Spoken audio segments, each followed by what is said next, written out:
મળ્યું અને જે વાંચ્યું ને લોકોના અનુભવથી જાણ્યું તેનો જ ઉપયોગ કર્યો છે. પણ અમે એવું ઈચ્છીએ છીએ કે તમારા જેવા આજના વિદ્યાર્થીઓને સારી એવી શૈક્ષણિક માહિતી મળી રહે, જેથી કરીને તમે ખૂબ સક્સેસફુલ અને સફળ કેરિયર પોતાની લાઈફમાં આગળ ડેવલપ કરી શકો અને એક સારી લાઈફ ઈચ્છા પ્રમાણે જીવી શકો. તો કેરિયર ગાઈડન્સ એટલા માટે જરૂરી છે કે તમે તમારું પોતાનું સ્વ એનાલિસિસ કરી શકો.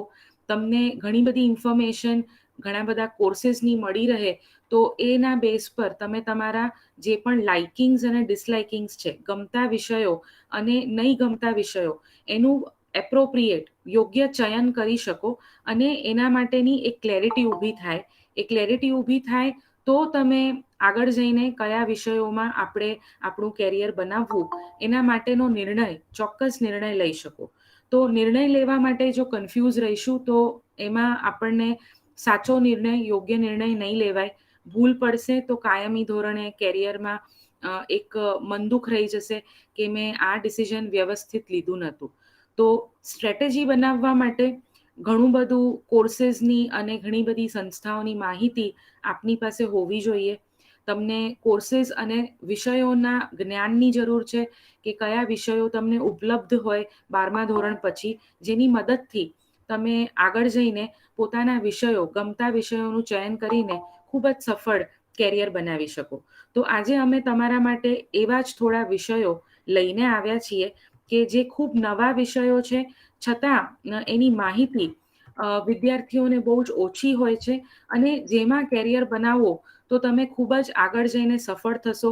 તમારી જે પણ ઈચ્છાઓ છે કે હું એક સફળ જીનેટિક એન્જિનિયર બનું, ક્યાં તો મારી પોતાની એક લેબોરેટરી હોય, ક્યાં તો હું કમ્પ્યુટરમાં આર્ટિફિશિયલ ઇન્ટેલિજન્સમાં આગળ વધું, ક્યાં તો મારે પર્યાવરણનું રક્ષણ કરવું છે, તો આ તમારા જે પણ આ ઈચ્છાઓ છે એ ઈચ્છાઓની પૂર્તિ તમે વ્યવસ્થિત કરી શકો, એના માટેનો આજનો આપણો આ કાર્યક્રમ છે. અમારી સંસ્થા અપ્લાઇડ સાયન્સીસની સંસ્થા છે. અમે એવા ઘણા બધા કોર્सेस ચલાવીએ છીએ કે જ્યાં વિજ્ઞાનને ટેકનોલોજી સાથે જોડીને વિદ્યાર્થીઓને ઘણા બધા કોર્सेस ઓફર કરવામાં આવે છે, જેથી કરીને એ લોકો સમજી શકે કે કેવી રીતે વિજ્ઞાનનું જે પણ તમે જે બી પ્રિન્સિપલ્સ શીખો છો, જે સિદ્ધાંતો શીખો છો, એ સિદ્ધાંતોને કેવી રીતે આજના જમાનાના પ્રશ્નો માટે ઉપયોગી નિવાડી શકાય અને એના લીધે તમે આગળ જઈને નવી ટેકનોલોજી, નવા ઇન્વેન્શનો કરી શકો.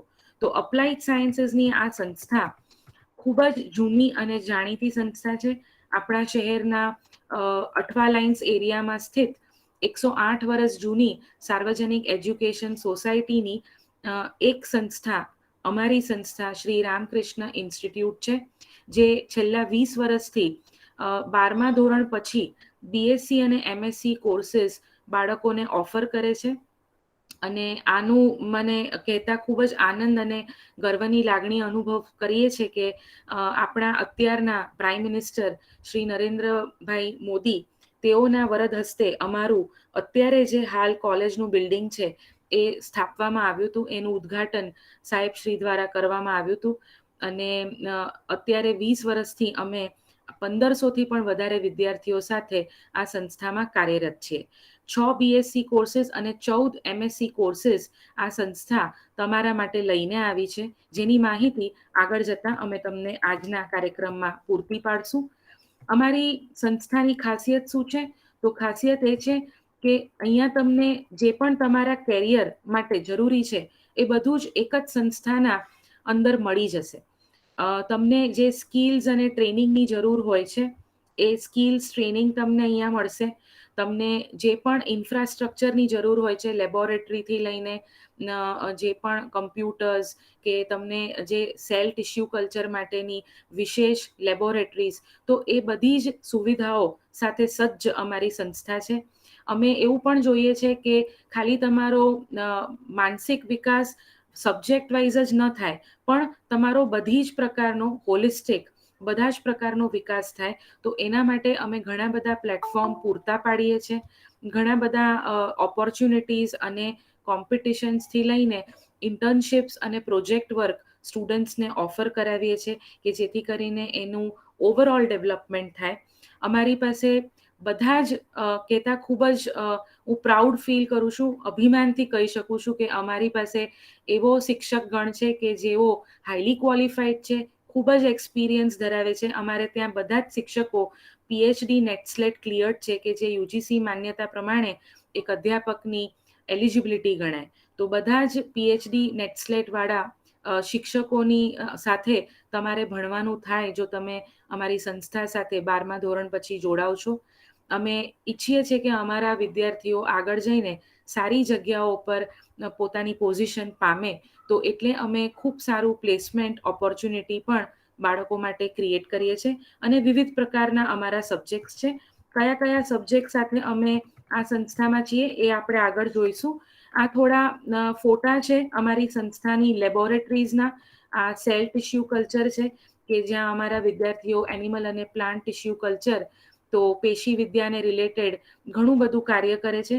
તમને ખ્યાલ જ હશે કે ટ્રાન્સજેનિક એનિમલ્સ એના ઉપર ઘણું કામ ચાલે છે. તો એના માટેનું જે પણ આવડત જરૂરી છે એ આવડત કેવી રીતે વિદ્યાર્થીઓમાં કેળવાય એના માટે અમે અહીંયા આગળ લેબોરેટરીમાં આ વિદ્યાર્થીઓને ઘણી બધી ટ્રેનિંગ આપીએ છીએ. એ સિવાય અમારી પાસે ખૂબ સરસ 2 સર્વર સાથે સજ્જ કમ્પ્યુટર લેબ્સ પણ છે, જ્યાં વિદ્યાર્થીઓ કમ્પ્યુટર રિલેટેડ ઘણું બધું વેબ ડિઝાઇનિંગથી લઈને મોબાઈલ ટેકનોલોજી રિલેટેડ કોર્સીસ કરતા હોય છે. અમારા સંસ્થામાં આ સિવાય કમ્પ્યુટર સિવાયની 9 બહુ જ સરસ વેલ ઇક્વિપ્ડ લેબોરેટરીઝ છે, જેમાં માઇક્રોબાયોલોજી, બાયોટેકનોલોજી, કેમિસ્ટ્રી, ફિઝિક્સ અને એન્વાયરમેન્ટ સાયન્સ જેવા વિષયો માટે વિદ્યાર્થીઓને એક્સપેરિમેન્ટ્સ કરાવવામાં આવે છે. આ થોડા એના ફોટા છે. રિસર્ચ પણ અને સંશોધન એ આપણા સાયન્સ અને વિજ્ઞાનનું એક ખૂબ જ અગત્યનું પાસું છે. જે વિદ્યાર્થીઓને સંશોધનમાં ખૂબ રસ છે એઓ માટે અમારી સંસ્થા ઘણા બધા અગત્યના સાધનો ધરાવે છે, જેમ કે જેલડોક, પીસીઆર. હમણાં તમે કોરોનામાં સાંભળ્યું જ હશે કે આરટી-પીસીઆર પર ઘણા બધા ટેસ્ટ થાય છે. તો પીસીઆર કેવી રીતે કામ કરે અને પીસીઆરમાં બીજા કયા કયા પ્રયોગો થઈ શકે એની માહિતી માટે અમારી પાસે પીસીઆર અને જેલડોક જેવા ઘણા સજ્જ અને એડવાન્સ ટેકનોલોજીવાળા સાધનો અમારા સેન્ટ્રલ ઇન્સ્ટ્રુમેન્ટેશન રૂમમાં છે. એ સિવાય સંસ્થામાં એલસીડી પ્રોજેક્ટર ધરાવતા બધા જ ક્લાસરૂમ છે. અમારી સંસ્થામાં કોઈ જો બહારથી આવીને ભણવા માંગે છે તો હોસ્ટેલની વ્યવસ્થા, ગર્લ્સ રૂમ અને કેન્ટીન અવેલેબલ છે. અમે અમારા વિદ્યાર્થીઓનું ઓવરઓલ ડેવલપમેન્ટ ઈચ્છીએ છીએ, એટલે ખૂબ સરસ વિશાળ સ્પોર્ટ્સ ગ્રાઉન્ડ અને કોમ્પ્લેક્સ પણ અમારી સંસ્થામાં આવેલું છે. અમારી સંસ્થા ફક્ત બીએસસી એમએસસીના જ કોર્सेस નહીં, પણ પીજી ડિપ્લોમા કોર્सेस અને પીએચડી સુધીની ડિગ્રીના તમામ કોર્सेस અલગ અલગ વિષયોમાં biotechnology, chemistry, computer science, environment science અને માઇક્રોબાયોલોજી વિષયમાં અમારી સંસ્થા તરફથી આપને ઓફર કરવામાં આવે છે. તમે શું કરી શકશો 12મા ધોરણ પછી? તો આ સ્લાઇડ જોતા બોલીને કે ગુણા જેવી હા કે ના બોલી. વિદ્યાર્થી મિત્રોને એક રિક્વેસ્ટ કે આપનો મોબાઈલ મ્યુટ રાખજો. તમારે કોઈ પણ પ્રશ્નો ઉત્તરી કરવા હશે તો આપણે આ પ્રોગ્રામના અંતમાં તમારા બધા જ પ્રશ્નો આવરી લઈશું. તમને ચેટબોક્સનો પણ તમે ઉપયોગ કરી શકો છો. એમાં લખી શકશો જો કોઈ પ્રશ્નો હશે તો. મારી સાથે અહીંયા સંસ્થાના 7 ટીચર્સ છે અલગ અલગ વિષયોના. એ તમારી વિષય લગતી જે પણ મૂંઝવણો હશે એ પણ સોલ્વ કરવા તૈયાર જ છે, હાજર જ છે. તો આ સ્લાઇડમાં આપણે જોઈ શકીએ છીએ કે જો તમે એ ગ્રુપ કે બી ગ્રુપ લીધું છે તો પણ અમારી સંસ્થા તમને ઘણા બધા બીએસસી એમએસસી કોર્सेस ઓફર કરાવે છે. તમે જો એ ગ્રુપના વિદ્યાર્થી છો, મેથેમેટિક્સ સાથે છો, તો computer science, BSc chemistry, BSc information technology જેવા કોર્सेसમાં તમે આગળ વધી શકો છો. તમે ફક્ત બી ગ્રુપના વિદ્યાર્થી છો તો તમે biotechnology, chemistry, computer science, microbiology અને એન્વાયરમેન્ટ સાયન્સમાં બીએસસીની ડિગ્રી લઈને આગળ જઈને એમએસસી અને વધારે આગળ પ્રોગ્રેસ કરી શકો છો. આ બધા જ વિષયોમાં શું ઉપલબ્ધ છે, આ વિષયોમાં શું શીખવા મળે એની માહિતી તમને અમારી સાથે ઉપસ્થિત અમારા શિક્ષકગણ એક પછી એક આ સ્લાઇડ્સ પછી આપશે. તો એના માટે આપણે થોડુંક રાહ જોઈએ કે દરેક વિષયની આપણે એકદમ ઝીણવટપૂર્વક આપણે આજે એનું ડિસ્કશન કરશું. અને આ બધા જ કોર્सेस ખાલી એક તમને ઓવરવ્યૂ આપી રહ્યા છીએ કે આ રીતના અમારી પાસે 20 કોર્सेस છે. તમે આ 20 કોર્सेसમાંથી જે ઈચ્છો એ ભણી શકો છો. તમને હજી પણ કોઈ ક્વેરી રહી જાય આ પ્રોગ્રામના અંતે, તો તમે અમારી સંસ્થાને અઠવા લાઇન્સ ચોપાટીની સામે આ સંસ્થા આવેલી છે ત્યાં આવીને વિઝિટ પણ કરી શકો છો. એના ફોન નંબર્સ, એના બ્રોશર્સ ઓલરેડી અમે વિપુલભાઈ થ્રુ તમને પહોંચાડ્યા છે. તો એ જોશો તો એમાં અમારી સંસ્થાના કોન્ટેક્ટ નંબર્સ, ઈમેલ આઈડીઝ તમને મળશે. તો હવે વધુ સમય ન લેતા હું આપણી સાથે હાજર ઉપસ્થિત દતાશાબેન કંથારિયાને વિનંતી કરીશ કે તેઓ બાયોટેકનોલોજી વિષયની માહિતી આપણને આપે કે આ વિષય ભણવાથી કે આ વિષયમાં શું હોય અને આમાં કેરિયર કેવી રીતે બનાવી શકાય. દતાશા મેડમ. હા જી. શિક્ષણગણ અને વિદ્યાર્થી મિત્રો, સુપ્રભાત. આજના આપણા કાર્યક્રમમાં આપણે જોવા જઈ રહ્યા છે કે આ બાયોટેકનોલોજી વિષય એટલે શું છે, તમે એમાં શું ભણશો અને એ તમારી કારકિર્દી માટે કેટલુંક મહત્વપૂર્ણ રીતે ફળ આપી શકે છે. જેમ કે તમે આ સ્લાઇડમાં જોઈ શકો છો, તમે બાયોટેકનોલોજીમાં તમારા જીવાણુથી લઈને એમનું DNA થી લઈને એમનો કેવી રીતે ઉપયોગ કરી શકો છો, જેથી કે આપણી અને આપણી આજુબાજુ જે પણ આપણી સોસાયટી છે તેના માટે લાભદાયી થઈ શકે છે. તો આવો જોઈએ કે બાયોટેકનોલોજી એટલે શું. તો સાદી અને સરળ ભાષામાં આપણે કહીએ તો બાયોટેકનોલોજી એટલે કે બાયોલોજી, જીવ વિજ્ઞાન ના બેઝ પર એક એવું સબ્જેક્ટ છે કે જે ઘણા બધા અલગ અલગ સબ્જેક્ટને આવરી લઈ અને મલ્ટીડિસિપ્લિન, એટલે કે તમે બાયોલોજીની સાથે સાથે કેમિસ્ટ્રી, ફિઝિક્સ કે કોમ્પ્યુટર એના બધા જ સબ્જેક્ટ સાથે લઈને તમે એને લાભદાયી રીતે ઉપયોગમાં લઈ શકો છો.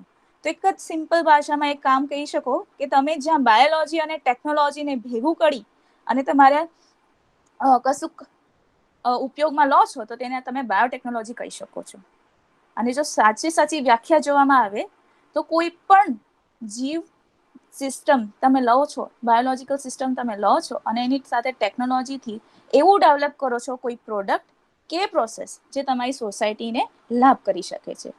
જો આપણે એના એક્ઝામ્પલ્સ જોઈએ તો સિમ્પલ સી વાત છે. તમને ખ્યાલ છે કે ડાયાબિટીસ હવે એવો રોગ થઈ ગયો છે કે જેમ તે તમને આખા ક્યારે ને ક્યારે કશે ને કશે કોઈક ને કોઈક ઘરમાં દેખા દે જ છે. અને એમાં ટ્રીટમેન્ટ રૂપે તો નહીં પણ એને કંટ્રોલ કરવા રૂપે ઇન્સ્યુલિન એ તમે સાંભળ્યું જ હશે. તો ઇન્સ્યુલિન પણ જે છે તે તમે બાયોટેકનોલોજી થ્રુ મેળવેલ એક એવું રસાયણ છે જે તમને ખૂબ ઉપયોગી થઈ રહ્યું છે. એ સિવાય આજની કોવિડ સ્થિતિમાં તમે જોઈ શકો છો કે વેક્સિન જ એક એવું આપણી પાસે ટૂલ છે, એક એવું હથિયાર છે કે જે તમને કોરોનાથી બચાવી શકે છે. અને એ વેક્સિન પણ તમે બાયોટેકનોલોજી ભણ્યા હો તો તેના થ્રુ બનાવી શકાય છે. વેક્સિન બાયોટેકનોલોજીની જ દેન છે. એ સિવાય જો આપણે ખેતી વિજ્ઞાનની વાત કરીએ તો ખેતીમાં પણ એવા ઘણા બધા આપણી પાસે પ્રોડક્ટ્સ છે, એમાં ઘણા બધા આપણી પાસે પ્લાન્ટ્સ છે કે જે આપણે બાયોટેકનોલોજીથી એમાં સુધારા કર્યા હોય. જેમ કે બીટી કોટન છે, જે એવું કોટનનું તમે પ્લાન્ટ કરી શકો છો જેમાં તમે જીવાણુઓ પડતા નથી, તમારા જે ઇન્સેક્ટ્સ છે તેનાથી એ બચી શકે છે. એ જ રીતે ગોલ્ડન રાઈસ વિશે પણ તમે કદાચ સાંભળ્યું હશે. ગોલ્ડન રાઈસ એક એવી જ પ્રજાતિ છે તમારા ભાતની, રાઈસની, કે જેમાં તમારું વિટામિન એ ઘણા વધારે કન્સન્ટ્રેશન એટલે કે અમાઉન્ટમાં જોવા મળે છે. એ જ રીતે આપણી રોજબરોજની જે ખાદ્ય ખોરાકની પ્રોડક્ટ્સ છે, જેમ કે ડેરી પ્રોડક્ટ્સ છે, આપણે મિલ્ક પ્રોડક્ટ્સ તો રોજના જ આપણા ડાયટમાં યુઝ કરીએ જ છે. તે છતાંય ચીઝ છે, યોગર્ટ છે, કે આજને નવી તમે કહી શકો તેમ પ્રોબાયોટિક લસ્સી, એ બધું પણ તમારા બાયોટેકનોલોજીની જ દેન છે. એ સિવાય હવે જો મેડિકલ સાયન્સની વાત કરીએ તો ઓર્ગન ટ્રાન્સપ્લાન્ટેશનની દુનિયામાં કે પછી આગળ જતા તમે જોઈ શકો છો કે જેમાં વધારે ને વધારે રિસર્ચ થઈ રહ્યું છે એવું ઓર્ગન ડેવલપમેન્ટ, જે લેબમાં તમે ઓર્ગન બનાવીને કોઈ દિવસ એવું ટ્રાન્સપ્લાન્ટેશન થઈ શકે એવા પણ રિસર્ચ ચાલી રહ્યા છે. IVF એટલે કે એવી પદ્ધતિ કે જેનાથી નિસંતાનપણું મટાવી શકાય છે, એવું IVF પણ જે છે તમારા બાયોટેકનોલોજીના થ્રુ જ કરી શકાયું છે, એવું આપણે જાણીએ છીએ. તો આ છે તમારા બાયોટેકનોલોજી, એટલે શું તમે એ વિજ્ઞાનથી કરી શકો છો. જો BSc બાયોટેકનોલોજી કોર્સની વાત કરીએ, જો તમે આ કોર્સમાં જોડાઓ છો તો તમારો આ કોર્સ 6 સેમિસ્ટરમાં વિભાજિત થયો છે. એ 6 સેમિસ્ટર્સ તમારે 3 વર્ષ દરમિયાન પૂરા કરવાના રહેશે. આ કોર્સમાં તમે શીખશો કે એક જીવ કોષના લેવલ પર કેવી રીતે કામ કરે છે, ત્યાં કેવા કોષથી લઈને મોલિક્યુલ્સ એટલે કે કેમિસ્ટ્રી પણ તમારું ઇન્વોલ્વ થઈ જાય છે, કઈ રીતે ત્યાં પ્રોસેસીસ કામ થાય છે, અને એ જ રીતે લઈને બીજા સબ્જેક્ટ સાથે ભેગા મળીને તમે એને આગળ કેવી રીતે વધારી શકો છો. મિત્રો, તમને ખ્યાલ હશે, તમે ગેમ્સ તો રમતા જ હશો, પણ તમને એ પણ ખ્યાલ હશે કે ગેમ્સમાં જ્યારે તમે ફર્સ્ટ ટાઈમ ગેમ રમો છો કોઈ પણ, તો તમને કંટ્રોલ્સ નથી ખબર હોતા. જો તમને કંટ્રોલ એકવાર ખબર પડી જાય તો તમે પારંગત થઈ જાઓ છો. તો તે જ રીતે જો તમારે જીવ સાથે રહીને એના કંટ્રોલ જાણી લેશો તો તમે એને સાચા રસ્તા અને સાચા ઉપયોગમાં લઈ શકશો. અને એટલા જ માટે તમારે એ જાણવું જરૂરી છે કે શું એક્ઝેક્ટલી તમારું નેચર, તમારા સેલ કે તમારા કોષ કઈ રીતે કામ કરે છે, કઈ રીતે કંટ્રોલમાં તમે એને કરી શકો છો, અને તે જ રીતે તમે અલગ અલગ એરિયાઝમાં એને ઉપયોગમાં લઈ શકો છો. જે કોર્સીસ તમે, જે સબ્જેક્ટ્સ તમે BSc બાયોટેકનોલોજીમાં ભણશો તે છે એનિમલ બાયોટેકનોલોજી. જેમ કે મેં કહ્યું આગળ કે તમે કોઈ ઓર્ગનને લેબમાં ડેવલપ કરી શકો છો. તમારા કોષ છે, જે એનિમલના સેલ્સ છે, તે તમે લેબોરેટરીમાં કેવી રીતે કલ્ચર કરી શકો છો. એ સેમ વસ્તુ તમે એનિમલ અને પ્લાન્ટ સેલ કલ્ચરમાં, એટલે કે પ્લાન્ટ તમે લેબમાં કેવી રીતે ઉગાડી શકો છો, તે વિશે તમે વિદ્યા મેળવી શકો છો. તમને ખ્યાલ છે, આજની કેસમાં આપણી પાસે જમીન જે છે તે બહુ જ ઓછા પ્રમાણમાં અવેલેબલ છે, કે જેને આપણે એગ્રીકલ્ચર એટલે કે ખેતી ઉત્પાદ માટે યુઝ કરી શકે છે, એવું હવે ઓછી થતી જાય છે. તો આ કિસ્સામાં તમારા લેબમાં ઉદ્ભવેલા એવા પ્લાન્ટ્સ તમે કેવી રીતે કરશો તે તમે પ્લાન્ટ સેલ કલ્ચરમાં શીખી શકો છો. એ જ રીતે બાયોકેમિસ્ટ્રી ભણી શકો છો. જેમ કે મેં કહ્યું, આ અલગ અલગ સબ્જેક્ટને ભેગા મળીને ઉપયોગમાં લેવાનો તમે શીખશો, તો તે જ રીતે કેમિસ્ટ્રી તમારા કોષની કેવી રીતે ચાલે છે તે શીખશો, એટલે તમારું બાયોકેમિસ્ટ્રી. સેલ બાયોલોજી, સાયટોજેનેટિક્સ, તમે તમારા પેરેન્ટ્સ જેવા એટલે તમારા મધર અને ફાધર જેવા કેમ દેખાવ છો, કેમ તમે તમારા દાદા કે દાદી જેવા દેખાવ છો, કે નાના કે નાની જેવા દેખાવ છો, તે વિશેની માહિતી તમે સાયટોજેનેટિક્સમાં ભણી શકશો ને જેનેટિક્સમાં ભણી શકશો. એ જ સિવાય તમારી ઇમ્યુનિટી, તમે કોઈ પણ રોગથી કેવી રીતે જાતે બચી શકો છો, કેમ કોઈ રોગ તમારા પર ડાયરેક્ટલી અસર નથી કરી શકતું, તે વિશેની માહિતી તમે ઇમ્યુનોલોજીમાં ભણી શકશો. તે જ રીતે microbial biotechnology, molecular biology, plant biotechnology અને RDNA એટલે કે રિકોમ્બિનન્ટ DNA ટેકનોલોજી વિશેની માહિતી તમે અહીંયા આ સબ્જેક્ટ્સમાં ભણી શકશો. આ સિવાય અગર જો હું બાયોટેકનોલોજીની વાત કરું તો સપોઝ તમે BSc બાયોટેકનોલોજી કરી લઈ, તો ત્યાર પછી શું, તમારી કારકિર્દીમાં કેવી રીતના આગળ વધશો. તો એક રસ્તો છે કે તમે BSc પછી MSc માટે જાઓ, MSc બાયોટેકનોલોજી માટે, અથવા એના રિલેટેડ બીજા ઘણા બધા કોર્સિસ છે, જેમ કે MSc જેનેટિક્સ છે, MSc મેડિકલ બાયોટેકનોલોજી છે. તે તમારી ઈચ્છા હિસાબે, તમારા ઇન્ટરેસ્ટના હિસાબે તમે જઈ શકો છો. ત્યારબાદ PhD માટે પણ આગળ વધી શકો છો. અથવા તમે BSc પછી કે MSc કર્યા પછી એકેડેમિક્સ એટલે કે ટીચર બની શકો છો. પણ જો તમારે સબ્જેક્ટ રિલેટેડ જ આગળ વધવું હોય તો તમે એગ્રીકલ્ચર સાયન્સીસમાં, એટલે કે તમે એવી રિસર્ચ ઇન્સ્ટિટ્યૂટ્સમાં કે એવી કંપનીઝમાં જઈ શકો છો કે જે ખેતી ઉત્પાદ બનાવતી હોય, ખેતી ઉત્પાદક વસ્તુઓ, ચીજોમાં આગળ વધે છે. અથવા તમે ઇન્ડસ્ટ્રી જે કે દવા બનાવે છે, ફાર્માસ્યુટિકલ ઇન્ડસ્ટ્રી છે, ડ્રગ ઇન્ડસ્ટ્રી છે, તેમાં જઈ શકો છો. એન્વાયરમેન્ટની વાત કરીએ તો આપણે જાણીએ છીએ કે આજે પોલ્યુશન બધી જ જગ્યાએ છે, કોઈ જ જગ્યા બાકાત હોય એવું નથી. તો તમે એન્વાયરમેન્ટને કઈ રીતે ઉપયોગ કરી શકો છો, કઈ રીતે બાયોટેકનોલોજીથી ઉપયોગ કરી શકો છો, તે છે તમે એન્વાયરમેન્ટનું જતન કેવી રીતના કરશો, અને જો વેસ્ટ જનરેટ થાય છે તેને કેવી રીતના મેનેજ કરશો, તે પણ તમે બાયોટેકનોલોજીમાં શીખશો અને તે જ રીતે તેમાં આગળ વધી શકો છો. ફૂડ એન્ડ ડેરી સાયન્સીસ, જે ખાદ્ય પદાર્થ આપણે યુઝ કરીએ છીએ તેમાં પણ તમે ઝંપલાવી શકો છો. ફોરેન્સિક લેબ્સમાં, રાઈટ, ફોરેન્સિક લેબ્સમાં પણ તમારી અલગથી DNA and molecular biology department હોય છે, તો ત્યાં તમે ઝંપલાવી શકો છો. જીનેટિક ડાયગ્નોસ્ટિક લેબોરેટરીઝ, હવે તમે આ લેબોરેટરીઝ આપણે સુરતમાં પણ છે, અને એ તમારા જીનેટિક કાઉન્સેલિંગ એટલે એવા ડિસઓર્ડર્સ, એવા રોગ કે તે તમારા જનીનના લીધે ઉપજેલા છે, તો તેના માટેની ડાયગ્નોસ્ટિક લેબ્સમાં તમે જઈ શકો છો. અથવા ઇન્ડસ્ટ્રીમાં પણ રિસર્ચની પોસ્ટ હોય છે, તો ત્યાં રિસર્ચ આસિસ્ટન્ટ બની શકો છો. પ્રોસેસ ડેવલપ કરી શકો છો કે જેથી તમે કોઈ પ્રોડક્ટ બનાવી શકો તેવા સાયન્ટિસ્ટ બની શકો છો, અને ક્વોલિટી કંટ્રોલમાં પણ જઈ શકો છો. તો આ સાથે જ જો તમે બાયોટેકનોલોજીમાં જોડાઓ છો તો તમે આ રીતે સમાજને પણ ઉપયોગી થઈ શકો છો, તમારી કારકિર્દી પણ સારી રીતે બનાવી શકો છો. આભાર sir. Madam, thank you so much. આપણે હવે વિદ્યાર્થીઓ બીજો વિષય એટલે કે કેમેસ્ટ્રી, તો એના વિષય પર આપણે માહિતી મેળવશું. આપણી સાથે ડોક્ટર તોરલબેન દેસાઈ હાજર છે, તેઓ આપણને ગાઈડન્સ પૂરું પાડશે. તોરલબેન. Good morning all.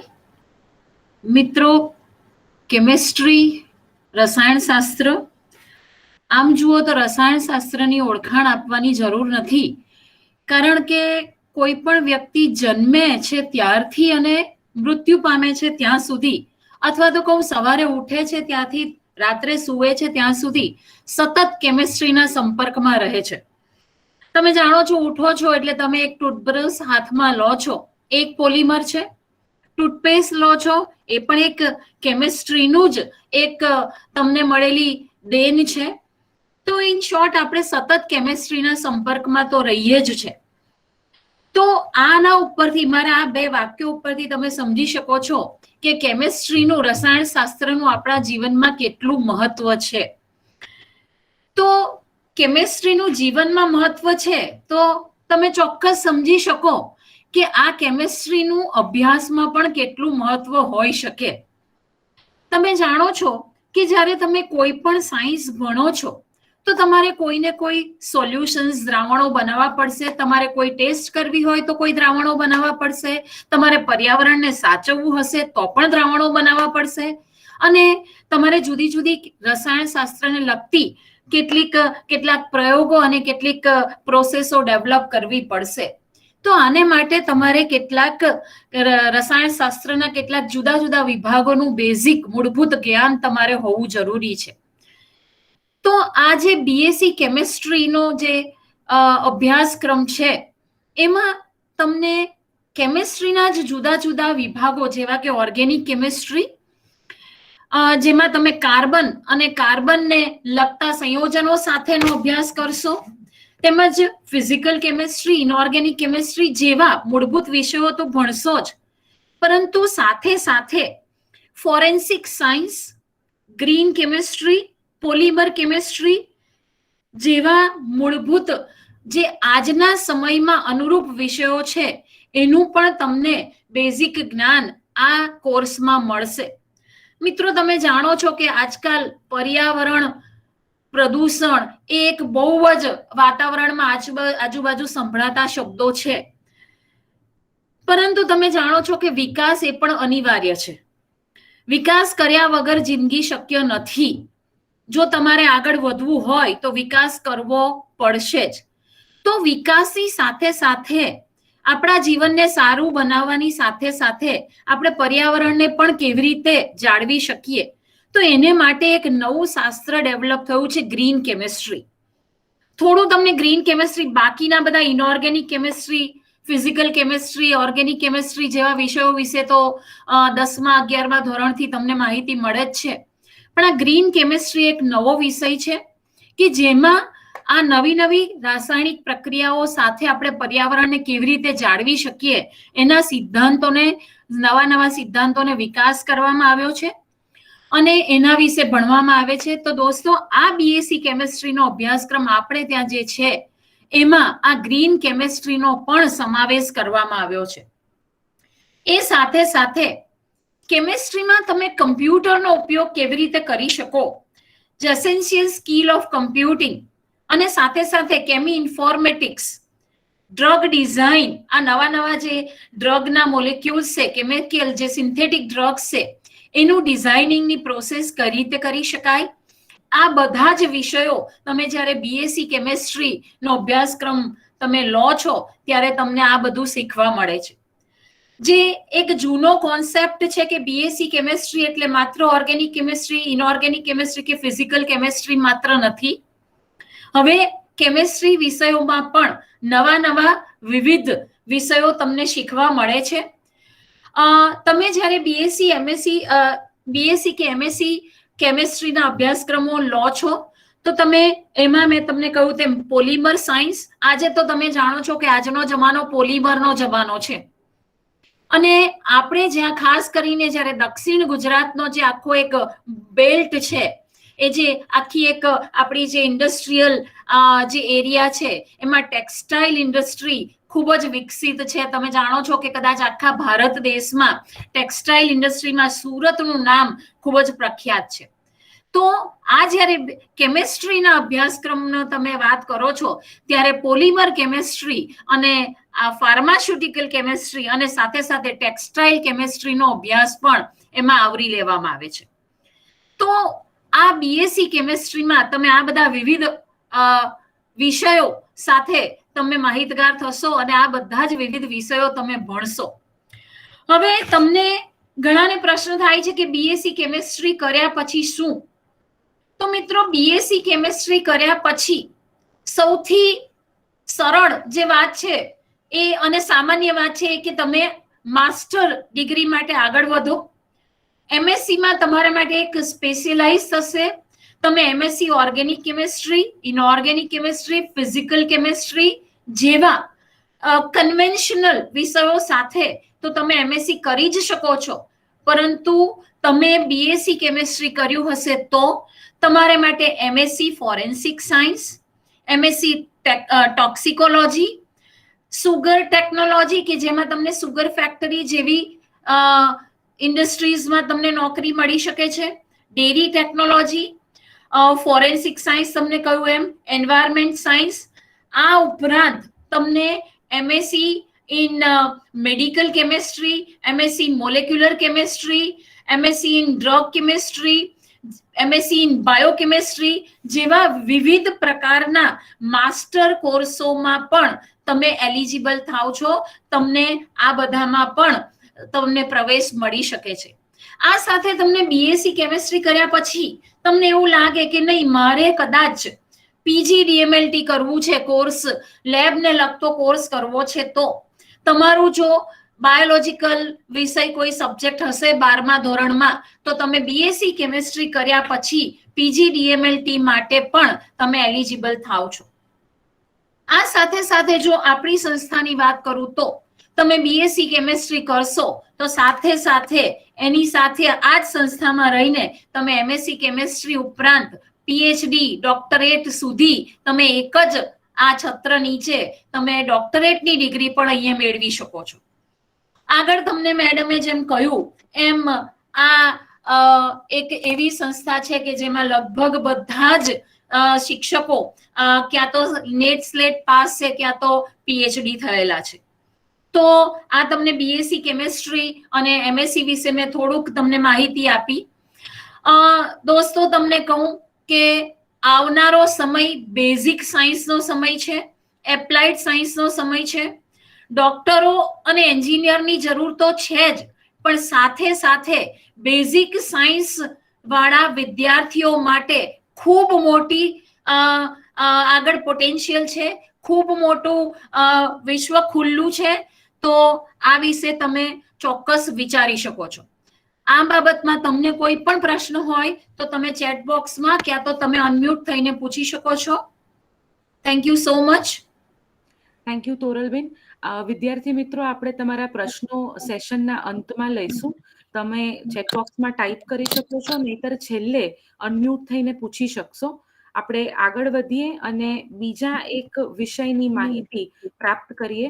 તો કમ્પ્યુટર સાયન્સમાં આપને શું ઉપલબ્ધ છે અને આ વિષયમાં શું કરી શકાય, તો એના માટે હું આપની સાથે ઉપસ્થિત શ્રીપાલભાઈ શાહને વિનંતી કરીશ કે તેઓ આપણને સમજાવે અને થોડું ગાઈડન્સ પૂરું પાડે. Sir. Good morning to all. Computer science એક એવો સબ્જેક્ટ છે કે જે પહેલા ધોરણથી વિદ્યાર્થી શીખતો આવે છે, અને તમે લોકોએ બી ખાસ કરીને આમ તમે ધ્યાનથી જોયું હોય તો 8, 9, 10, 11 ને 12 ધોરણમાં જો કમ્પ્યુટર વિષય રાખ્યો હોય, કારણ કે it is an elective subject, તો જે ઓપ્શનલ સબ્જેક્ટ હોય એમાં જો જેમણે રાખ્યો હશે એમને થોડો ઘણો ખ્યાલ હશે. પણ પહેલી વસ્તુ કે તમે લોકો ગુજરાતી મીડિયમમાંથી છો અને તમને કદાચ મનમાં એવો ડર હોય કે ફોબિયા હોય કે આપણે તો ગુજરાતી મીડિયમના, આપણને થોડું કમ્પ્યુટર સાયન્સ આવડે, તો ના, એવું કંઈ નથી. અમારે ત્યાં હાલ તુરંત પણ લગભગ 50% જેટલા વિદ્યાર્થીઓ ગુજરાતી માધ્યમમાંથી આવે છે અને હું આ જ સંસ્થામાં છેલ્લા 20 વર્ષથી કામ કરું છું. પણ મારો આ જ અનુભવ છે કે કોઈ પણ વિદ્યાર્થી ગુજરાતી મીડિયમમાંથી આવે છે, કોઈ પ્રોબ્લેમ નથી. એ લોકો બહુ જ શાંતિથી, બહુ જ અનુકૂળતાથી, એકદમ કમ્ફર્ટેબલી આ સ્કૂલ જે કમ્પ્યુટર જે શીખ્યા હોય અથવા તો ના શીખ્યા, કંઈ પણ ના શીખ્યા હોય તો પણ એ લોકો અમારી સંસ્થામાં જોડાય ત્યારે બીએસસી કમ્પ્યુટર અથવા બીએસસી આઈટી કરીને બે જે કોર્સીસ અમારી સંસ્થા ઓફર કરે છે, એ કોર્સમાંથી કોઈ પણ કોર્સમાં જે એડમિશન લે અને એ પ્રમાણે એમની કરિયર આગળ વધારે, તો એ લોકોને ગુજરાતી મીડિયમને લીધે કોઈ પણ પ્રોબ્લેમ થતા નથી. હવે આપણે આ કમ્પ્યુટર કોર્સની શીખવાની જરૂર શું? પહેલા તો એક નાસ્કો કરીને એક સંસ્થા છે કે જે દર વર્ષે ટૂંકમાં જે કંઈ બી કમ્પ્યુટર અથવા ઇન્ટરનેટ ઇન્ફોર્મેશન ટેકનોલોજીને લગતી જે કંઈ બી એક્ટિવિટીઝ છે એને મોનિટર કરતું હોય છે, એનો ગ્રોથ મોનિટર કરતું હોય છે. મોનિટર ઇન ધ સેન્સ કે લાઈક એને માપી અને કે ભાઈ આ વર્ષે કમ્પ્યુટર સાયન્સનો કઈ કઈ જગ્યાએ કેટલો ઉપયોગ થયો. તો સીધો સાદો ઉપયોગ જોઈએ તો ગવર્મેન્ટને પહેલા આપણે વાત કરીએ કે સરકાર, તો સરકારમાં જોઈએ તો કેન્દ્ર સરકાર, નરેન્દ્રભાઈ મોદીની જે સરકાર જે છે એમની તરફથી ડિજિટલ ઇન્ડિયા કરીને એક કોન્સેપ્ટ છે. એવો જ આપણો ગુજરાત માટે ડિજિટલ ગુજરાત કરીને કોન્સેપ્ટ છે. હવે આ ડિજિટલ શબ્દ છે એ શું રિપ્રેઝન્ટ કરે છે? Nothing but computerisation of everything. Okay, simple. બીજું એક પ્રેક્ટિકલ એક્ઝામ્પલ આપું. તમારા ત્યાંથી કોઈ પણ અથવા તમારા કોઈ પરિચિત હશે કે જે હીરા બજારમાં કામ કરતા હશે, તો હીરા બજારમાં તમને ખબર છે કે હીરાનું વેલ્યુએશન કેટલું હોય? તો હીરાનું વેલ્યુએશન બહુ જ કોસ્ટલી ગણાય. કોસ્ટલી ઇન ધ સેન્સ કે લાઈક એવી વસ્તુ છે કે જેમાંથી નાનકડો પાર્ટ બી વેસ્ટ જાય તો ઘણું બધું મોટું નુકસાન થાય. તો આ કોમ્પ્યુટરાઇઝ મશીનો શું કરે છે? એ તમને એવી રીતે શોધી આપે છે કે આને તમે આ હીરાને તમે આ રીતે કાપકૂપ કરો અથવા આ રીતે કટિંગ કરો તો તમારે ઓછામાં ઓછો લોસ થશે અને તમને સારામાં સારું વેલ્યુએશન મળશે. તો this is nothing but N application. આ શું છે કે એક અલગ ટાઈપની એક એપ્લિકેશન થઈ ગઈ. આવી ઘણી બધી એપ્લિકેશન્સ છે અને તમે લોકોએ ઘણા બધા અલગ અલગ ટાઈપના, સપોઝ તમે ઓનલાઈન શોપિંગ રોજે રોજ કરતા હશો, એમેઝોન, ફ્લિપકાર્ટથી લઈને ઘણી બધી ઓનલાઈન શોપિંગની વેબસાઇટ, જેમ કે ઈ કોમર્સ રિલેટેડ વેબસાઇટ છે. બીજું, બધાને ગેમ રમવાનો શોખ જનરલી હોય છે, તો તમે ગેમ રમતા હશો. એ બધું કોની દેન છે? કમ્પ્યુટર સાયન્સના ડેવલપર્સની. બરાબર. તો કમ્પ્યુટર સાયન્સ અને ઇન્ફોર્મેશન ટેકનોલોજીને લગતા જે કોઈ બી ડેવલપર્સ છે એ લોકો આ બધી ગેમ ડિઝાઇન કરીને ડેવલપ કરે છે અને માર્કેટમાં લોન્ચ કરે છે. ત્રીજી વસ્તુ મેક્સિમમ યુઝ થતી હોય એવી, તો કે ભાઈ social media, WhatsApp, Insta, Facebook, બરાબર, લિંક્ડઇન. તો આ બધી વસ્તુ શું છે? This is nothing but N application, different kind of applications of computer. તો આ બધી એક કમ્પ્યુટરને લગતી અલગ અલગ ટાઈપની એપ્લિકેશન્સ છે કે જે માર્કેટમાં રોજબરોજમાં બહુ જ મોટા પાયે વપરાય છે. તમે જોતા હશો કે વોટ્સઅપ તો કે લોકો બિઝનેસ માટે બી એટલું જ યુઝ કરતા થઈ ગયા છે જેટલું લોકો પર્સનલ ચેટિંગ માટે અથવા પર્સનલ ડેટા શેરિંગ માટે યુઝ કરતા હતા. તો હવે આ બધો ડેટા એટલો બધો ડેટા થઈ ગયો. પહેલા તમે જોતા હશો કે ભાઈ 2G ની સ્પીડે ઇન્ટરનેટ ચાલતું, પછી 3G ની સ્પીડ આવી, 4G ની સ્પીડ આવી, અને અત્યારે હમણાં જ ટૂંક સમયમાં 5G ના એક્સપેરિમેન્ટ ચાલુ થઈ ગયા છે અને ટ્રાયલ્સ ચાલુ થઈ ગયા છે. બરાબર. એટલે તમારી સ્પીડ એટલી સારી થઈ ગઈ. બીજું કે પહેલા તમારી પાસે જે સ્માર્ટફોન્સ હતા તો એ સ્માર્ટફોન કેવા હતા કે જેમાં તમારું પિક્ચર કેપ્ચર થતું પણ એની સાઇઝ નાનકડી હતી, એની ક્વોલિટી લિમિટેડ હતી. અત્યારે તમારી પાસે તો કે ભાઈ ઘણા બધા લોકો એવા છે કે જેની પાસે 50 મેગાપિક્સલ કરતા પણ મોટી સાઇઝના કેમેરા છે, વધારે કેપેસિટીના કેમેરા, જેની ક્લિયરિટી એકદમ સારી કહી શકાય કે જે ડિજિટલ કેમેરાની ક્લેરિટી હોય એ ટાઈપની. પણ એની સાઇઝ કેવડી થઈ ગઈ? તો કે ભાઈ પહેલા તમારી પાસે 500 KB ની સાઇઝની ફાઇલ બનતી હતી, હવે તમારી પાસે 2.5 થી લઈને 4 MB સુધીની ફાઇલો બને છે. બરાબર. તો આવું ઘણું બધી વસ્તુ, તમે આ બધી મેં તમને અલગ અલગ એપ્લિકેશન્સની વાત કરી કે these are the applications that are generally use. બરાબર. So accordingly, these applications are generally designed and developed by this kind of computer engineers or computer expert or computer professionals. તો આ બધા જે કમ્પ્યુટર પ્રોફેશનલ્સ હશે એ બધા computer professionals, these peoples are going to work for designing and developing this kind of applications. એટલે આ બધા એક્સપર્ટ્સની મદદથી આ ટાઈપની એપ્લિકેશન્સ બધી બનતી હોય છે. બરાબર. હવે જે નાસ્કોમ કહે છે એ પ્રમાણે કમ્પ્યુટરનો ગ્રોથ અત્યારે ટ્રેમન્ડસ છે. ટ્રેમન્ડસ એટલે કે ન ગણતરી કરી શકાય. બીજી એક વસ્તુ તમને કહી દઉં કે એવું પણ જરૂરી નથી કે કમ્પ્યુટરમાં તમે આગળ ભણો તો તમારે સુરત છોડવું પડે કે ગુજરાત છોડવું પડે, એવું પણ જરૂર નથી. અત્યારે સુરતમાં છેલ્લા 3 વર્ષની અંદર એક લોકલ સર્વે પ્રમાણે 2800 થી 3000 નવી કંપનીઝ ખુલી છે. તમે સમજી શકો છો કે અહીંયા લોકલી તમારી પાસે, અને એમાંની 50% કંપની એવી છે કે જે ફોરેનનું કામ કરે છે, યુકે, યુએસએ, જર્મની, કેનેડા, આ બધી જગ્યાએથી કામ લાવે છે, અહીંયા કામ કરે છે અને ત્યાં પાછું કામ થયેલું હોય ડિલિવર કરે છે. Isn't it? તો આ બધી વસ્તુ તમને કમ્પ્યુટર સાયન્સનો સ્કોપ અથવા તો એનો ગ્રોથ તમને સમજવા માટે મદદરૂપ થશે. બરાબર. તો હવે આ બધા માટે કેવી ટાઈપના આપણને એક્સપર્ટ જોઈએ? તો કે ભાઈ ક્લાઉડ કમ્પ્યુટિંગ એક્સપર્ટ. મેડમ એમના એક જ મિનિટ રહેવા દો. Cloud computing expert, software designer and developer, mobile application developer, software testing અને quality expert, research and development, database administrator અને નેટવર્ક એડમિનિસ્ટ્રેટર.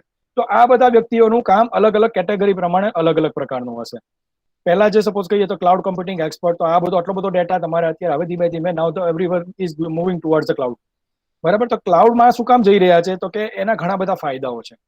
તમારે કોઈ પણ વસ્તુને મેનેજ કરવાની નથી. બધી જ વસ્તુ ક્લાઉડ પર ઓટોમેટિકલી મેનેજ થતી હોય છે. તમને શું જોઈએ? તો કે ભાઈ ખાલી એક ઇન્ટરનેટ કનેક્શન, સારી ક્વોલિટીનું, સારી ગુણવત્તાનું એક ઇન્ટરનેટ કનેક્શન હોય તો બધી જ વસ્તુ ક્લાઉડ પરથી ઓટોમેટિકલી પોસિબલ થશે. બીજી વસ્તુ કે સોફ્ટવેરને તમારે કોઈ નવો સોફ્ટવેર બનાવવાનો હોય તો સોફ્ટવેર ઘણી બધી જાતના બનતા હોય. કોઈને લોકલ માર્કેટમાં પોતાની જરૂરિયાત પ્રમાણે, જેમ કે સપોઝ તમારી આ સ્કૂલ છે દમણવાલા સ્કૂલ, તો એ લોકોને પોતાના સ્કૂલના વિદ્યાર્થીઓ માટેનો સોફ્ટવેર જોતો હોય કે જેમાં સ્કૂલમાં GR થી લઈને ફીસથી લઈને શિક્ષકોથી લઈને રિઝલ્ટથી લઈને બધી જ માહિતી રહે. તમે આજથી 25 વર્ષ પછી સ્કૂલમાં જાઓ તો કોમ્પ્યુટરમાં ખાલી તમારું નામ અથવા નંબર નાખીને એ લોકો રિટ્રાઈવ કરી લે કે ભાઈ તમારું શું ડેટા ત્યારની શું વિગત હતી. તમને કદાચ કોઈ ડુપ્લિકેટ સર્ટિફિકેટ જોતું હોય તો immediately within friction of second, એટલે સેકન્ડના પણ ઓછા ભાગની અંદર તમારું સર્ટિફિકેટ ફરી વખત પ્રિન્ટ થઈ જાય. મોબાઈલ એપ્સ તમે જોતા હશો કે રોજ ગૂગલ પ્લે સ્ટોર અથવા તો આઈફોનનો જે એપ સ્ટોર છે એની અંદરથી ઢગલાબંધ એપ્સ નવી નવી લોન્ચ થતી હોય છે અને એ એપ્સ યુઝ પણ એટલી જ થતી હોય છે.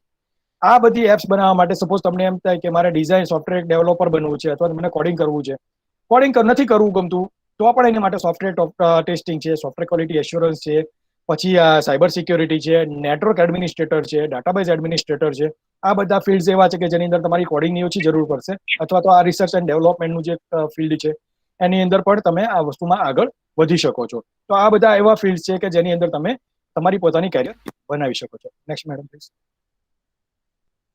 તો અમારી સંસ્થા દ્વારા BSc લેવલ એટલે કે બેચલર ઓફ સાયન્સના લેવલે એટલે કે 12મા ધોરણમાં પાસ કર્યા પછી 2 કોર્સીસ ઓફર થાય છે અને આ 2 કોર્સ અથવા તો BCA કર્યા પછી માસ્ટર ડિગ્રીના બીજા 3 કમ્પ્યુટર્સને લગતા કોર્સીસ અવેલેબલ છે.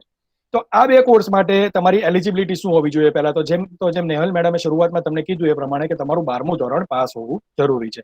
એ તમે કોઈ પણ બોર્ડમાંથી, Gujarat board, central board, ICSE board, NIOS board, કોઈ પણ બોર્ડમાંથી, એટલે સપોઝ તમે બધા તો કોઈ એક જ બોર્ડના વિદ્યાર્થીઓ અત્યારે જોડાયેલા છો, પણ તમારા કોઈ ગ્રુપમાં કે કોઈ રિલેટિવમાં કોઈ એવા વ્યક્તિ હોઈ શકે કે જેને બીજા બોર્ડમાંથી બી પાસ કર્યું હોય, તો everyone is invited for this. એમાં BSc કમ્પ્યુટર સાયન્સનો કોર્સ છે, એમાં 12 સાયન્સ A ગ્રુપ અથવા B ગ્રુપ અથવા તો AB ગ્રુપ વાળા વિદ્યાર્થીઓ એડમિશન લઈ શકે. જ્યારે BSc IT નો જે કોર્સ છે, ઇન્ફોર્મેશન ટેકનોલોજીનો કોર્સ, એની અંદર કોઈ પણ 12મું ધોરણ પાસ થયેલ વિદ્યાર્થી કોઈ પણ બોર્ડનો, કોઈ પણ રાજ્યનો, કોઈ પણ સ્ટ્રીમનો, એટલે કે સાયન્સ, કોમર્સ વગેરે અથવા વોકેશનલ અથવા 10 પછી ડિપ્લોમા કમ્પ્યુટર કરીને આવનાર કે એ ટાઈપના કોર્સ કરીને આવનાર વિદ્યાર્થીઓ પણ આમાં એડમિશન લઈ શકે છે. બરાબર. હવે જો પહેલા આપણે BSc કમ્પ્યુટર સાયન્સમાં જોયું તો એમાં મેઇન તમે કઈ ટાઈપના સબ્જેક્ટ્સ ભણશો? તો પહેલા તો એમાં કેવું છે કે જે ફંડામેન્ટલ, તમે જેમ કે આપણે કેવું હોય કે તમે 12મું ધોરણમાં જ્યારે એક્ઝામ કર્યું હોય તો ફિઝિક્સ, કેમેસ્ટ્રી અને મેથ્સ આ 3 સબ્જેક્ટ્સ બધાને કોમન આવતા હોય. કોઈ પછી સામે બાયોલોજીમાં જતું હોય તો કોઈ મેથ્સમાં હોય. તો આ ફિઝિક્સ, કેમેસ્ટ્રીના જે અથવા સબ્જેક્ટ્સ જે છે એમાં તમે શું જનરલી ધ્યાન રાખો? તમારા કોન્સેપ્ટ ક્લિયર થવા જોઈએ, તમારું ફાઉન્ડેશન, તમારો બેઝ ક્લિયર થવો જોઈએ. આ જ વસ્તુ કમ્પ્યુટર સાયન્સને લગતા કોર્સને અનુલક્ષીને BSc કમ્પ્યુટર સાયન્સમાં તમારું ફાઉન્ડેશન ક્લિયર કરાવવામાં આવે છે.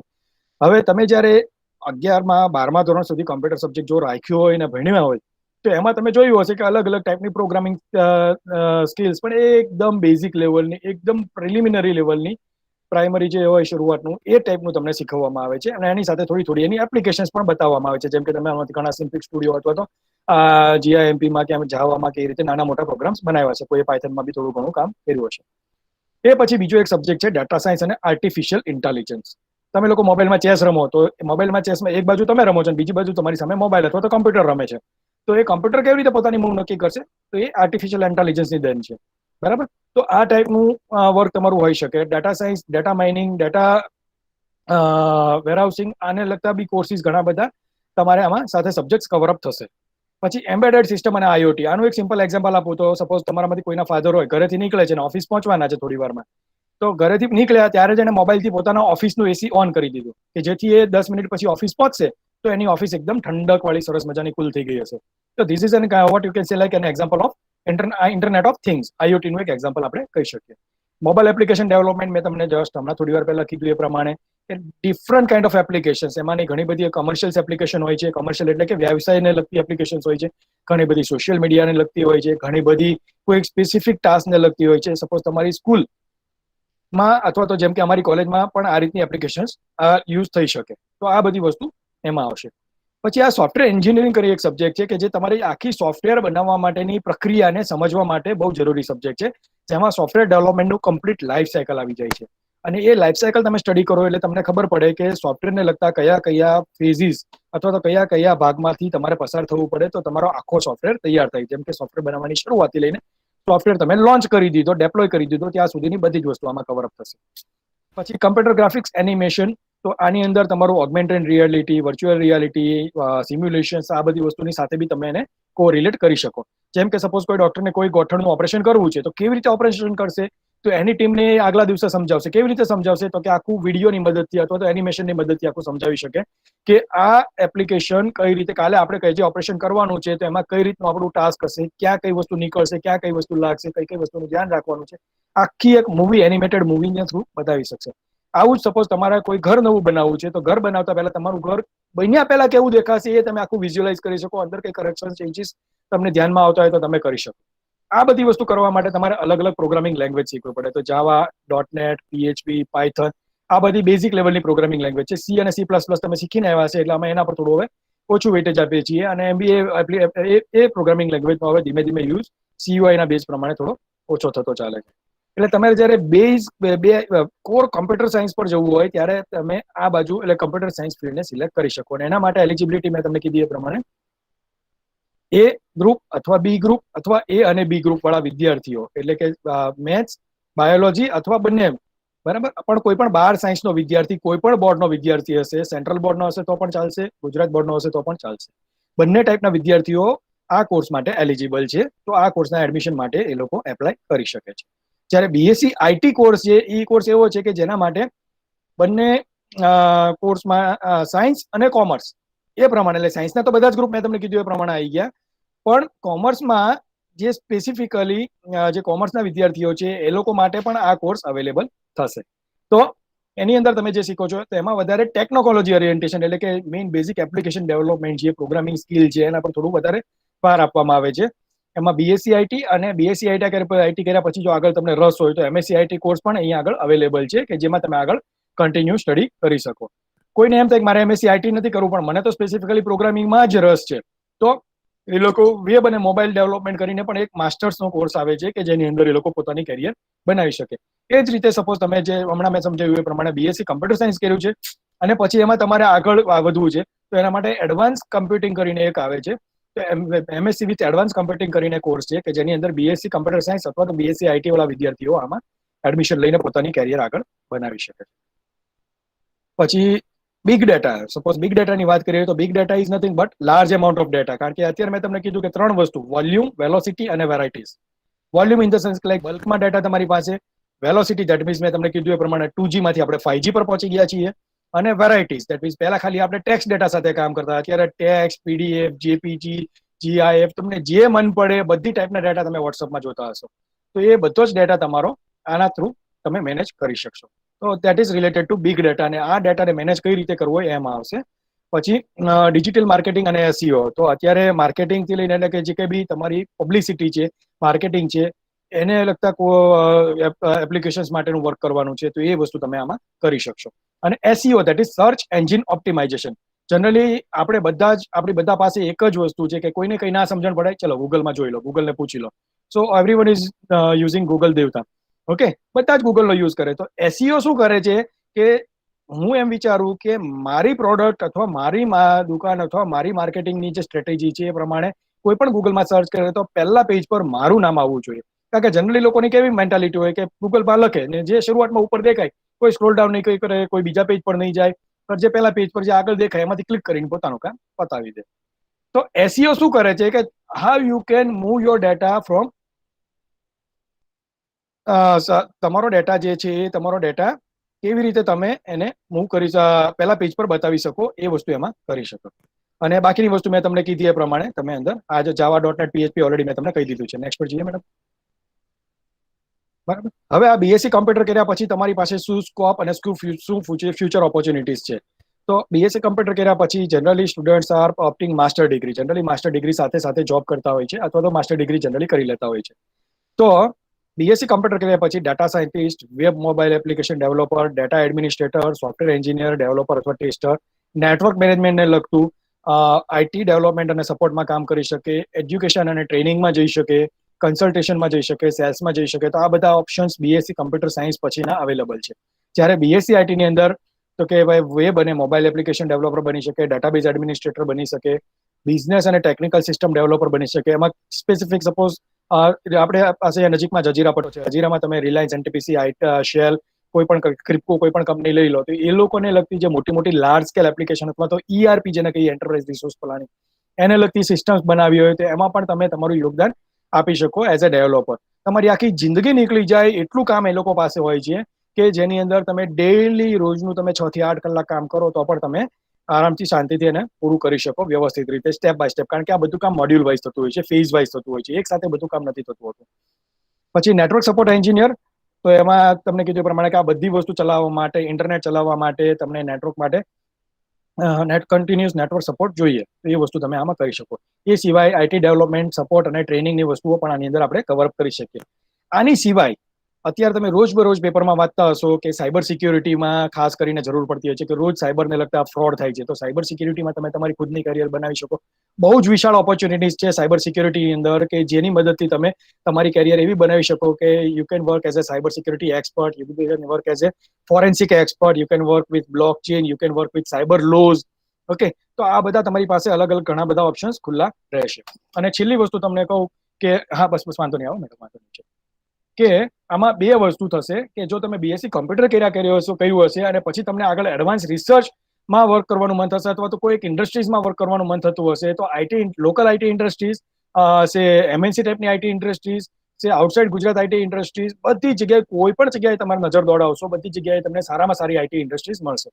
તો જનરલી લોકો શું કરશે, સ્ટુડન્ટ્સ લોકો 3 વર્ષમાં બીએસસી કર્યા પછી વિઝન તમારું આખું એક્સપ્લોર થશે, તમારું વિઝન ખુલી જશે કે હવે મારે આગળ શું કરવું જોઈએ.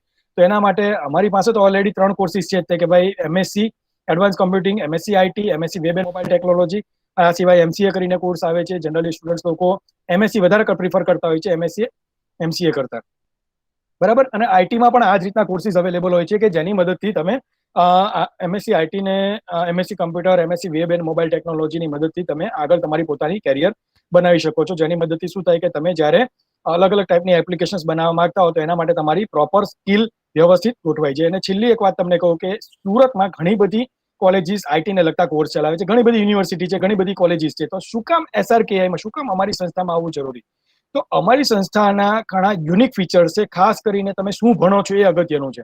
તો અમારી સંસ્થાનો જે કોર્સ છે, સિલેબસ જે છે એની અંદર જે મેં તમને આ બીએસસી કમ્પ્યુટર અને બીએસસી આઈટીનો જે કસ્ટમ લેટેસ્ટ એડવાન્સ જે કોર્સ છે જેની અંદર અમે અલગ અલગ સબ્જેક્ટ્સ એવા ઓફર કરીએ છીએ કે જે બીજે કોઈ જગ્યાએ જનરલી જોવા મળતા નથી હોતા. કે જેમ કે સપોઝ હું તમને કહું કે અમુક કોર્સિસના હું તમને ખાલી નામ જ આપું કે smart device programming, fundamental of data science with Python, introduction to artificial intelligence and IoT, internet programming and web client technology, server side programming, web application development, professional communications, introduction to big data and IoT, ERP અને cloud computing, digital marketing અને SEO that is search engine optimisation. તો આ બધા courses જે છે એ તમને બીજે ક્યાંય લગભગ ઓછા જોવા મળશે અથવા તો ઘણી બધી જગ્યાએ એવું થશે કે તમને આ બધા કોર્સિસ વિશે ખ્યાલ બી લોકોને નહીં હશે. પણ અમારી સંસ્થામાં જે અત્યારે બીએસસી ના કોર્સિસ ઓફર થાય છે, બીએસસી આઈટી અને બીએસસી કમ્પ્યુટર, જેની અંદર આ બધી વસ્તુ અવેલેબલ છે. અને પ્લેસમેન્ટનો 100% સપોર્ટ છે અને આજની તારીખે 100% પ્લેસમેન્ટ અમારું ચાલી રહ્યું છે. તો દેટ ઇઝ ઓલ્સો. અને ઇવન તમે પ્રોજેક્ટ ફાઇનલ વર્ષના યરનો કરો છો માસ્ટર્સમાં, તો એમાં તમને ઇવન પ્રોજેક્ટ ટ્રેની તરીકે બી સ્ટાઇપન્ડ્સ મળે છે. તો એ બધી વસ્તુ તમારા માટે પ્લસ પોઈન્ટ થઈ રહેશે. તો આપ સૌનો સાંભળવા બદલ ખૂબ ખૂબ આભાર. કોઈને ક્વેરી હોય તો આપણે છેલ્લે લઈએ. Thank you so much sir. વિસ્તૃત માહિતી આપવા બદલ આપનો આભાર.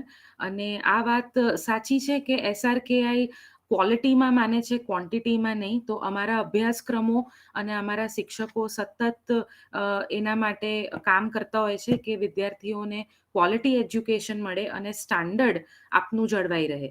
તો આગળ જતા હવે હું ઇન્વાઇટ કરું છું ડૉક્ટર સ્નેહાબેન પટેલને, કે જેઓ આપણને એન્વાયરમેન્ટલ સાયન્સ, પર્યાવરણમાં જો મારે આગળ કંઈક શીખવું હોય ને કેરિયર બનાવવું હોય તો પર્યાવરણમાં હું શું ભણી શકું અને મને કેવી કેવી જોબ ઓપોર્ચ્યુનિટીઝ ને કેરિયર ઓપોર્ચ્યુનિટીઝ મળે. તો એના માટે હું ઇન્વાઇટ કરું છું doctor Snehaben Patel. Madam. Thank you madam. સર્વેને સુપ્રભાત. પર્યાવરણ વિજ્ઞાન આપણા માટે નવો શબ્દ નથી.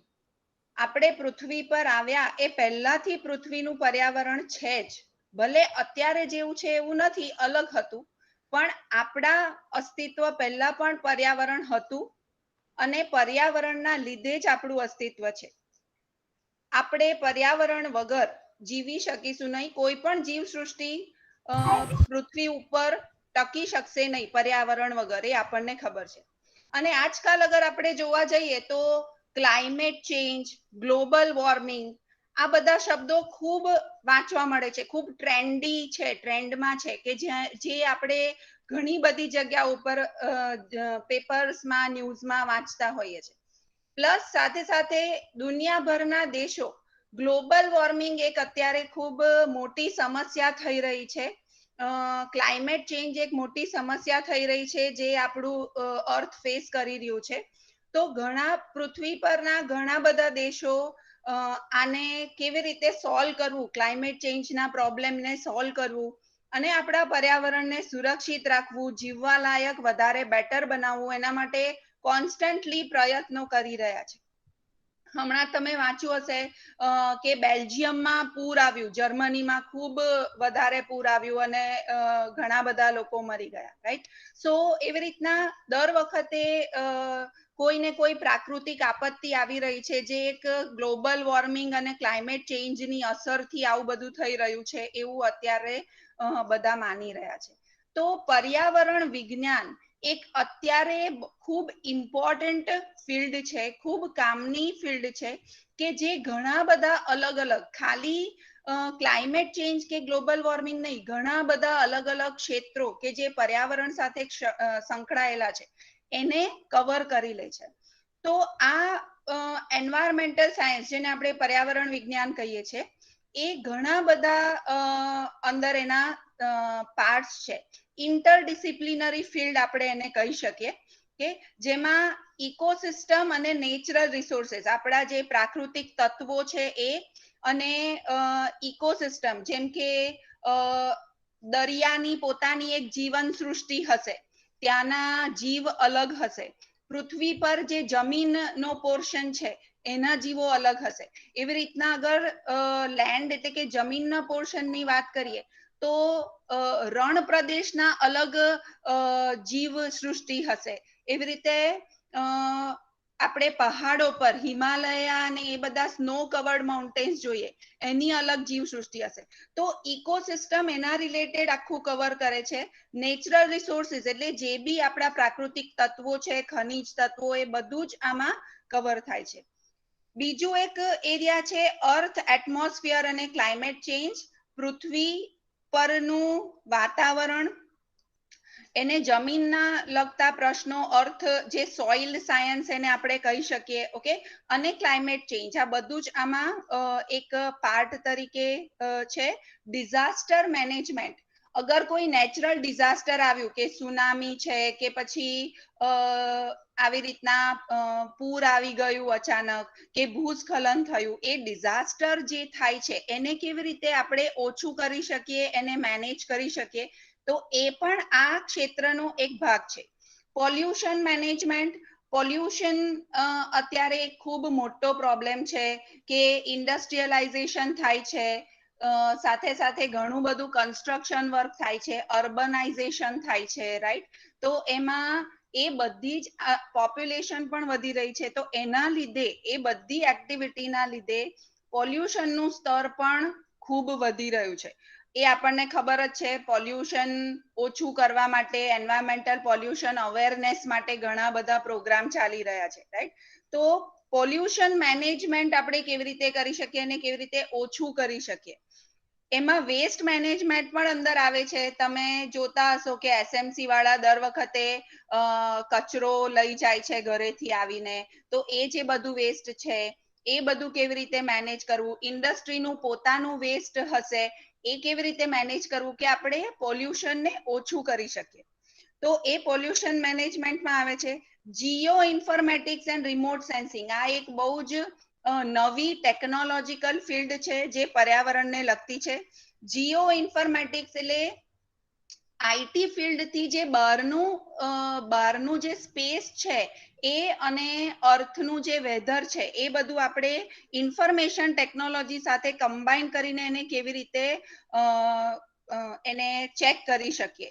રિમોટ સેન્સિંગ એટલે તમે જે આ બધા પ્લેન્સ ટેક ઓફ કરે, લેન્ડ કરે, ઓકે, એ બધાને જે ડાયરેક્શન આપે કે ભાઈ હા હવે ક્લાઇમેટ બરાબર છે, તમે હવે લેન્ડ કરી શકો છો, અથવા તો ઘણી બધી ફ્લાઇટ ક્લાઇમેટના લીધે કેન્સલ થાય છે, ધુમ્મસ હોય એટલે કેન્સલ થાય છે, તો એ રિલેટેડ જે બધું છે રિમોટ સેન્સિંગમાં આવશે.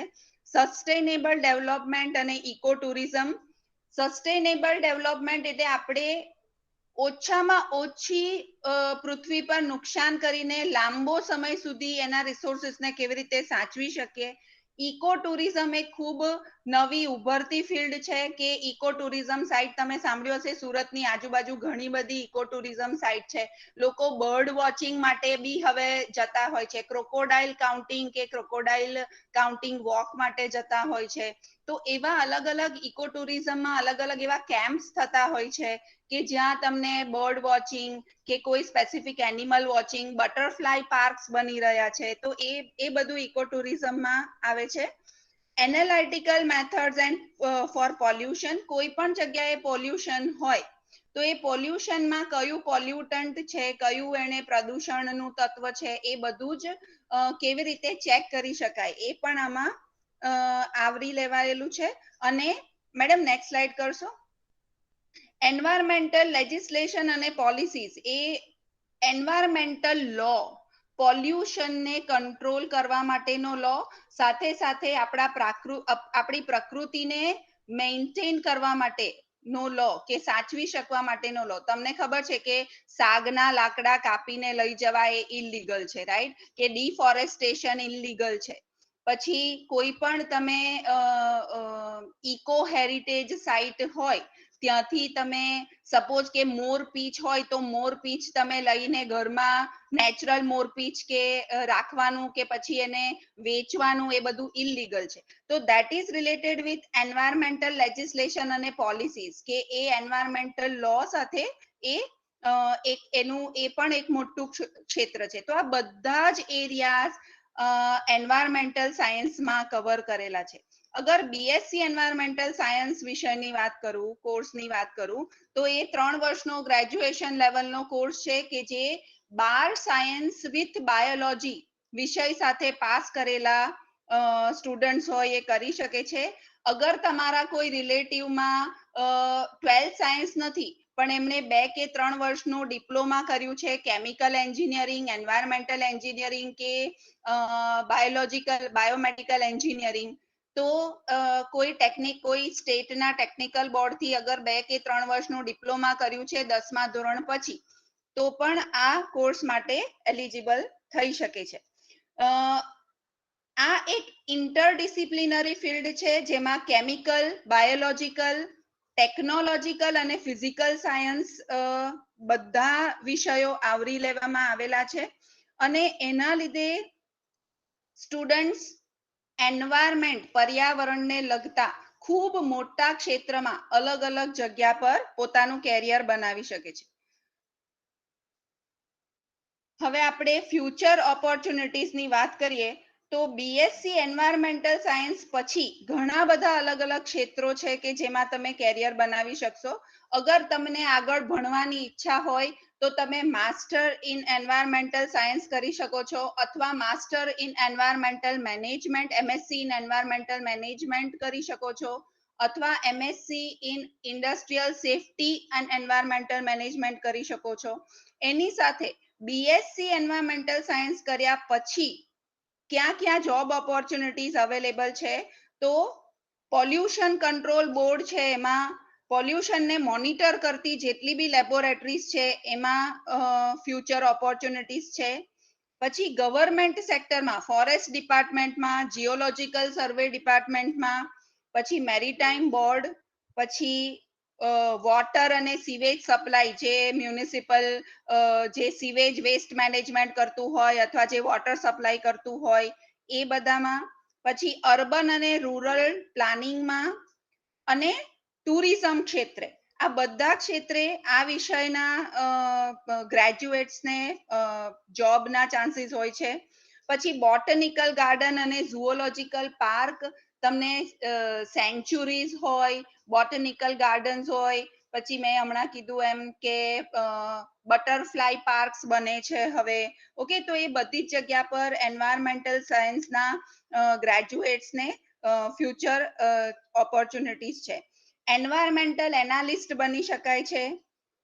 વોટર ટ્રીટમેન્ટ પ્લાન્ટ્સમાં દરેક ઇન્ડસ્ટ્રીના પાસે, મોટી જે ઇન્ડસ્ટ્રીઝ હોય એના પોતાના પાસે પોતાના ટ્રીટમેન્ટ પ્લાન્ટ્સ પણ હોય છે, તો એમાં પણ તમને જોબ મળી શકે છે. અને સોલિડ વેસ્ટ મેનેજમેન્ટ, તમે અમદાવાદ કે કોઈ જગ્યાએ ગયા હશો તો ત્યાં મોટા મોટા ઢગલા છે, પીરાના નામનો એક ઢગલો છે જ્યાં બધે કચરો ને એ બધું ઢગલો થાય છે. તો એ પછી આગળ એને શું કરવું, ઢગલો કરીને કઈ મૂકી ના રખાય, રાઈટ? સિટીની બહાર જેટલું બધું વેસ્ટ હોય, તો આગળ એને કેવી રીતે મેનેજ કરવું, એ બધું જ આ વિષયના ગ્રેજ્યુએટ્સને ફર્ધર સ્કોપ્સ છે. સાથે સાથે અગર ડિપાર્ટમેન્ટની વાત કરું તો એન્વાયરમેન્ટલ સાયન્સ ડિપાર્ટમેન્ટ અલગ અલગ એક્ટિવિટીમાં પણ ઇન્વોલ્વ છે. આ વિષયના જે અમારી કોલેજના આ વિષયના જે વિદ્યાર્થીઓ છે એ પ્રયાસ નામની સંસ્થા સાથે, જે ઉત્તરાયણ ઉપર બધા બર્ડ્સ ઘાયલ થાય તો એને બચાવવા માટે, એની ટ્રીટમેન્ટ માટે, પછી ઘણી બધી એન્વાયરમેન્ટલ અવેરનેસ કરતી એનજીઓસ છે એની સાથે સંકળાઈને અલગ અલગ સ્ટ્રીટ પ્લે ને અલગ અલગ એક્ટિવિટીઝ કરતા હોય છે. સાથે સાથે ઈસરો આઈઆઈઆરએસ આઉટરીચ પ્રોગ્રામ સાથે પણ અમારી સંસ્થા સંકળાયેલી છે. આરઆઈઓ ઇન્ડિયા પ્રોગ્રામ સાથે પણ અમારી સંસ્થા સંકળાયેલી છે. તો આ વિષયમાં ઘણા બધા આગળ ફ્યુચરમાં બ્રાઇટ ઓપોર્ચ્યુનિટીઝ છે. સાંભળવા માટે thank you. Thank you Sneha madam. તો વિદ્યાર્થીઓ, તમે જોઈ શકો છો, પર્યાવરણને બચાવવું હોય તો તમે એક ફોર્મલ ડિગ્રી લઈને કેવી રીતે આગળ પોતાનું કેરિયર બનાવીને પણ પર્યાવરણનું રક્ષણ કરતા કરતા તમે એક સક્સેસફુલ, સફળ વ્યક્તિત્વ ધરાવી શકો. હવે આપણે જાણીએ છીએ કે કોરોના વાયરસમાં પણ પર્યાવરણનું આ ક્લાઇમેટ ચેન્જ એ ખાસા અંશે રિસ્પોન્સિબલ માનવામાં આવ્યું છે કે આપણે ત્યાં ક્લાઇમેટ ચેન્જના લીધે આ રીતના નવા નવા વાયરસો, જીવાણુઓ ઉત્પન્ન થઈ રહ્યા છે ને એના લીધે રોગચાળો ફેલાય છે. તો આવા જીવાણુઓ વિશે જો આપણે ભણવું હોય તો આપણી પાસે આજના આ પ્રોગ્રામનો છેલ્લો વિષય માઇક્રોબાયોલોજી, એની માહિતી લઈને આવી રહ્યા છે ડોક્ટર બિનીતાબેન દેસાઈ, જેઓ આપણને જણાવશે કે જો કોરોના વાયરસ જેવા રોગો અને એવા પેન્ડેમિકમાં જો તમારે કેરિયર બનાવવું હોય ને તમારે એમાં કામ કરવું હોય તો તમે શું કરી શકો. તો બિનીતા મેડમ, તમને તમારું સ્વાગત છે. થોડીક માહિતી માઇક્રોબાયોલોજી વિશે આપશો? હાજી મેડમ, થેન્ક યુ. સુપ્રભાત સ્ટુડન્ટ્સ. અત્યારે આપણો મોટો છે એક સબ્જેક્ટ જાણવા માટે કે આટલા બધા સબ્જેક્ટ અત્યાર સુધી બધાએ કીધા, મેડમ અમે તો કન્ફ્યુઝ થઈ ગયા. હવે માઇક્રોબાયોલોજી એક નવો પાછો સબ્જેક્ટ અમારે સાંભળવાનો. હું પોતે એઝ અ માઇક્રોબાયોલોજિસ્ટ એટ્રેક્ટ કરવા માટે નહીં, બટ એ સબ્જેક્ટ કેમ બહુ ઇન્ટરેસ્ટિંગ થશે એના માટે તમને આજે જાગૃત કરીશ. માઇક્રોબાયોલોજીને આપણે બે ભાગમાં વિભાજિત કરીએ તો માઇક્રો એટલે એકદમ સૂક્ષ્મ અને બાયોલોજી એટલે જીવિત લાઈવ સેલ. માઇક્રો જે એકદમ સૂક્ષ્મ જીવાણુઓ આપણે કહી શકીએ. નાના હતા ત્યારે તમારે મમ્મીને સાંભળ્યું હશે, હાથ ધોઈ નાખજે, આમાં જર્મ્સ હશે. એકદમ નાના બેબીને, કિડ્સને આપણે કહીએ છીએ, જો બાવ હશે હાથ ધોઈ નાખો. હા, આવા બધા કોમન ટર્મિનોલોજી આપણે સાંભળી હશે, જેમ કે જર્મ્સ. આવું પણ આપણે સાંભળ્યું છે કે ગુડ બેક્ટેરિયા, બેડ બેક્ટેરિયા. આ બધું શું છે? સ્ટાર્ટ કરવા પહેલા માઇક્રોબાયોલોજી ઇટસેલ્ફ એ સબ્જેક્ટમાં શું ભણવાનું આવશે મેડમ? તો એ એક એવો સાયન્સ છે, એવો સબ્જેક્ટ છે જેમાં તમને સૂક્ષ્મ જીવાણુ વિશે નોલેજ આપવામાં આવશે. ઓફકોર્સ તમને એમ થશે કે મેડમ સૂક્ષ્મ જીવાણુ જે નરી આંખેથી નહીં જોઈ શકાય, એને પછી અમે કેવી રીતે જોશું અને તમે અમને કેવી રીતે બતાવશો? તો આપણાને સ્પેશિયલ ઇન્સ્ટ્રુમેન્ટ જેમ કે માઇક્રોસ્કોપ જોઈશે, જેમાં આપણે ઇન્ટરેસ્ટિંગલી એટલા નાના સૂક્ષ્મ જીવાણુઓને હલનચલન કરતા જોશું. તમને એટલી મજા આવશે કે આ તો બધા જો કેટલા નાના નાના અંદર માઇક્રોસ્કોપમાં હલે છે. આપણે બેક્ટેરિયા, વાયરસ, પેરાસાઇટ, ફંજાઈ, આવા એના અંદર ઘણા બધા ક્લાસીસ છે પાછા. એટલે આટલા નાના સૂક્ષ્મ જીવાણુઓને સ્ટડી કરવા માટે જો તમને રિયલી ઇન્ટરેસ્ટ હોય તો તમે માઇક્રોબાયોલોજી સબ્જેક્ટ લઈ શકો છો. પ્લસ તમને એમ થશે કે આ ફિલ્ડમાં હું શું ભણીશ, શું કરીશ, કેમ આ ભણવાનું જરૂરી છે? આપણે આટલા મોટા લિવિંગ માણસો ઓછા છે પૃથ્વી પર કે આટલા નાના સૂક્ષ્મ જીવાણુઓને હવે આપણે હેરાન કરીને એને સ્ટડી કરવું છે, એનો એક સબ્જેક્ટ બનાવી દીધો. પણ તમારો એક આઈડિયા અને માઇન્ડસેટ ક્લિયર કરી દઉં. ઘણા પેરેન્ટ્સને અને સ્ટુડન્ટને એવું હોય કે લેબમાં કામ કરવું છે એટલે માઇક્રોબાયોલોજી ભણવું. ના, એવું નથી. હા, એ એક પોઈન્ટ છે, પણ ના, એવું નથી. કેમ આપણે ઓર્ગેનિઝમ કે બેક્ટેરિયા કે માઇક્રો ઓર્ગેનિઝમ ગ્રુપ તરફ વળી રહ્યા છે? આજે આટલી લેટેસ્ટ ટેકનોલોજી છે, મશીનરી છે, તો આટલા નાના જીવાણુઓની કેમ આપણે બેનિફિટ કે એડવાન્ટેજ કે હેરાન કરી રહ્યા છે? રીઝન, કેમિકલો મોંઘા થતા જાય છે એટલે એક કોસ્ટલી અફેર છે, પૈસા ખર્ચવા પડે. ટેકનોલોજી એ પણ મોંઘી છે, એવી કઈ સસ્તી નથી આવતી. પ્લસ તમે જોઈ તો એન્વાયરમેન્ટમાં પોલ્યુશન કેટલું વધી રહ્યું છે. ઇન્ડસ્ટ્રીઓ, નવી નવી ઇન્ડસ્ટ્રીઓ આવી રહી છે, પાણીમાં બધો બગાડ નાખે છે. આ બધું અમારું પાણી બગાડ કરે છે. તો બેક્ટેરિયા, માઇક્રો ઓર્ગેનિઝમ આ બધાને બચાવશે. એટલે જેમ બધાના પાસાના બે સાઈડ હોય એવી રીતે માઇક્રો ઓર્ગેનિઝમના ગુડ, સારા વસ્તુ પણ છે અને બેડ વસ્તુ પણ છે. હું એમ નથી કહેતી બેક્ટેરિયા બહુ જ સારા, પણ યસ, એના સારા પોઈન્ટ્સ પણ છે અને ખરાબ પોઈન્ટ્સ પણ છે. ખરાબ શું તો તમે કહેશો? ખરાબથી ચાલુ કરીએ તો સારું, છેલ્લે જરાક સારું લાગે. ઓકે, તો ખરાબ શું છે મેડમ? આ ડિસીઝ થાય, હા, પેથોજેનિક કે બેડ બેક્ટેરિયા. હા, આવું આપણે સાંભળીએ છીએ. ખરાબ ખાવાનું, પાણી પીવાથી જો આપણાને કોઈ રોગચાળો થાય છે તો પોઝિટિવ એજન્ટ કે કોણે આ મને રોગ કર્યો એ શોધી કાઢવા માટે આ ફિલ્ડ બહુ જ ઇમ્પોર્ટન્ટ છે. ડોક્ટરો દવા કેવી રીતે આપશે? ટેકનોલોજી યુઝ કરીને દવા કેવી રીતે બનાવશે? ટેકનોલોજી યુઝ કરીને દવા તો બનાવી દીધી, પણ કેવી રીતે આપશે? કયા બેક્ટેરિયાને મારશે? પોઝિટિવ એજન્ટ શું છે? કોણે ડિસીઝ કર્યો છે? કોણે આ રોગચાળો ફેલાવ્યો છે? એ જાણવું તો ઇમ્પોર્ટન્ટ છે. એટલે માઇક્રોસ્કોપના મદદથી એના વડે આપણે નાના નાના સૂક્ષ્મ જીવાણુઓની સ્ટડી કરશું. આ એક બ્યુટીફુલ સબ્જેક્ટ માઇક્રોબાયોલોજીમાં.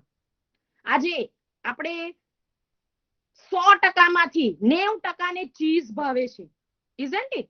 ચીઝ કોણ બનાવે છે? આપણે બેક્ટેરિયા યુઝ કરી શકીએ. બેવરેજીસ કેટલું ભાવે બધાને? યસ, એમાં પણ બેક્ટેરિયા વાપરીએ છીએ. પ્લસ આજે તમે વિચારો કે સાલું મારી મમ્મી ઘરે આઈસ્ક્રીમ બનાવે, એમાં તો જરાક આઈસની કણી કણી લાગે છે, અને માર્કેટમાં આઈસ્ક્રીમ ખાય તો કેટલું સ્મૂથ લાગે. વાય? બીકોઝ એ માર્કેટમાં જે આઈસ્ક્રીમ બને છે એમાં ઇન્વર્ટેઝ નામનું એન્ઝાઇમ નાખે છે. આ ક્યાંથી આવ્યું ઇન્વર્ટેઝ એન્ઝાઇમ? કેમિકલી જો હું બનાવવા જઈશ તો એ તો મોંઘું પડે.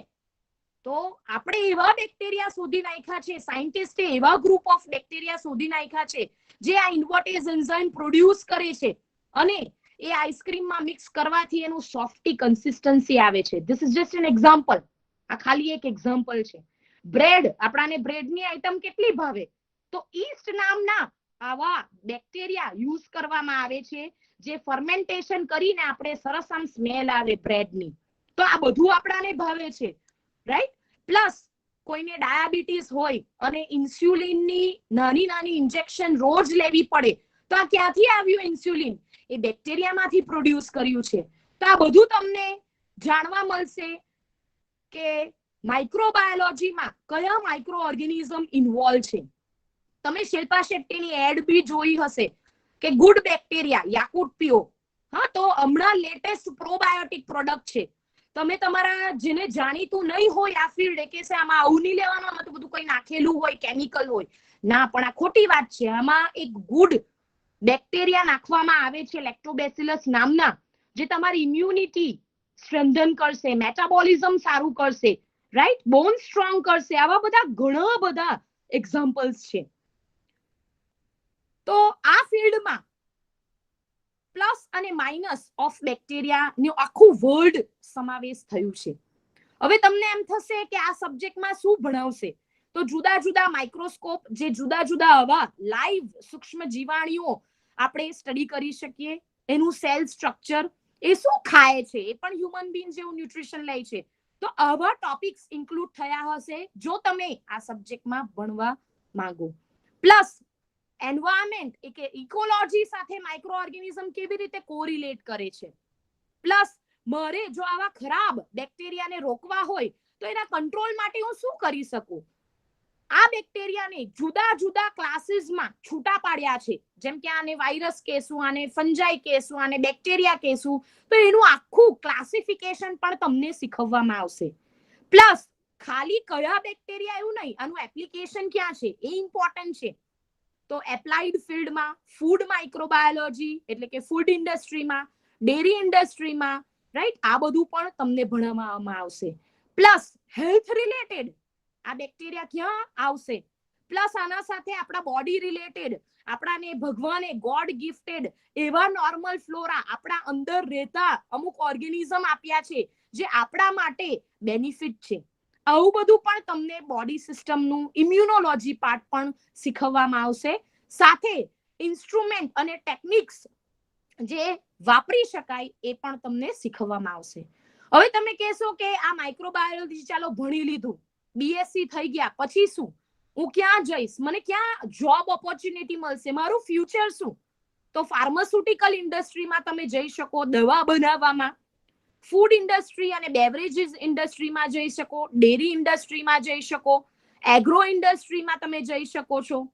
પ્લસ તમે ઘણી બધી એવી બ્લડ બેંક્સમાં, વોટર ટ્રીટમેન્ટ સિસ્ટમ સાથે જોડાયેલી સંસ્થામાં કામ કરી શકો છો. તમે એમ કહો ના મારે તો સાયન્ટિસ્ટ બનવું છે, નવો એક બેક્ટેરિયા શોધી કાઢવું છે જે કોઈ નવો પ્રોડક્ટ બનાવે છે, તો you can be a researcher. Government પ્રોજેક્ટ્સમાં તમે એપ્લાય કરી શકો છો. એકેડેમિક્સમાં ના મને એવું લાગે કે પ્રોફેસર કે ટીચર બનવું છે તો તમે એમાં પણ જઈ શકો છો. Plus you will get a good handsome salary. Job લેવી એવું નહીં, પણ સાથે તમને પગાર ધોરણ પણ આમાં સારો મળશે. એબ્રોડમાં તો આની બહુ જ સારી ઓપોર્ચ્યુનિટી છે. અમારા ઘણા બધા સ્ટુડન્ટ્સ એબ્રોડ પણ ગયા છે. પ્લસ પૂનામાં પણ એનઆઈવી, એનસીએલ એ બધામાં અમારા સ્ટુડન્ટ્સ કામ કરી રહ્યા છે. અમારા પાસે અમારા સંસ્થામાં યુજી ની અલગ લેબોરેટરી છે, એમએસસી ની, પીજી ની અલગ લેબોરેટરી છે, ડીએમએલટી ની અલગ લેબોરેટરી છે અને અમારા પાસે એનએબીએલ એક્રેડિટેશન પણ છે. સો અમારા સંસ્થામાં તમે જો આ ઇન્ટરેસ્ટિંગ સબ્જેક્ટ માઇક્રોબાયોલોજી કરવા માંગો તો બીએસસી માઇક્રોબાયોલોજી અમે ઓફર કરી રહ્યા છે. બીએસસી પછી તમને મન થાય તો માસ્ટર્સ ડિગ્રી માઇક્રોબાયોલોજીમાં કરી શકો.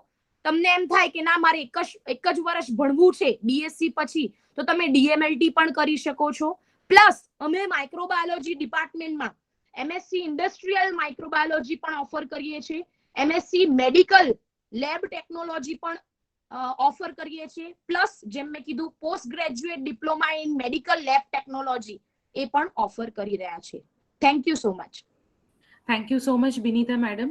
અને વાલા વિદ્યાર્થીઓ, આટલો સમય આપીને આટલું શાંતિથી આજનો પ્રોગ્રામ સાંભળ્યો એ બદલ આપ સર્વેનો પણ ખૂબ ખૂબ આભાર. હવે આપણે આ પ્રોગ્રામ ઓપન કરીએ છીએ ક્વેશ્ચન આન્સર માટે. જો તમારે કંઈ પૂછવું હોય તો તમે અનમ્યુટ થઈને પૂછી શકો છો, ક્યાં તો ચેટ બોક્સમાં લખી શકો છો. કોઈને કોઈ પણ પ્રકારના સવાલ હોય તો સેશન ઓપન રાખીએ છીએ.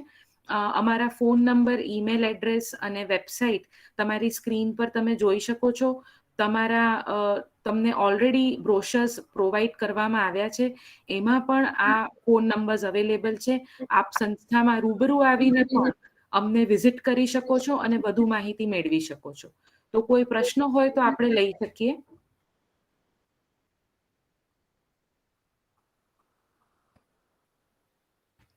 આ સ્ક્રીનનો ફોટો પાડી લો એટલે તમારી પાસે બધા જ નંબર્સ આવી જશે.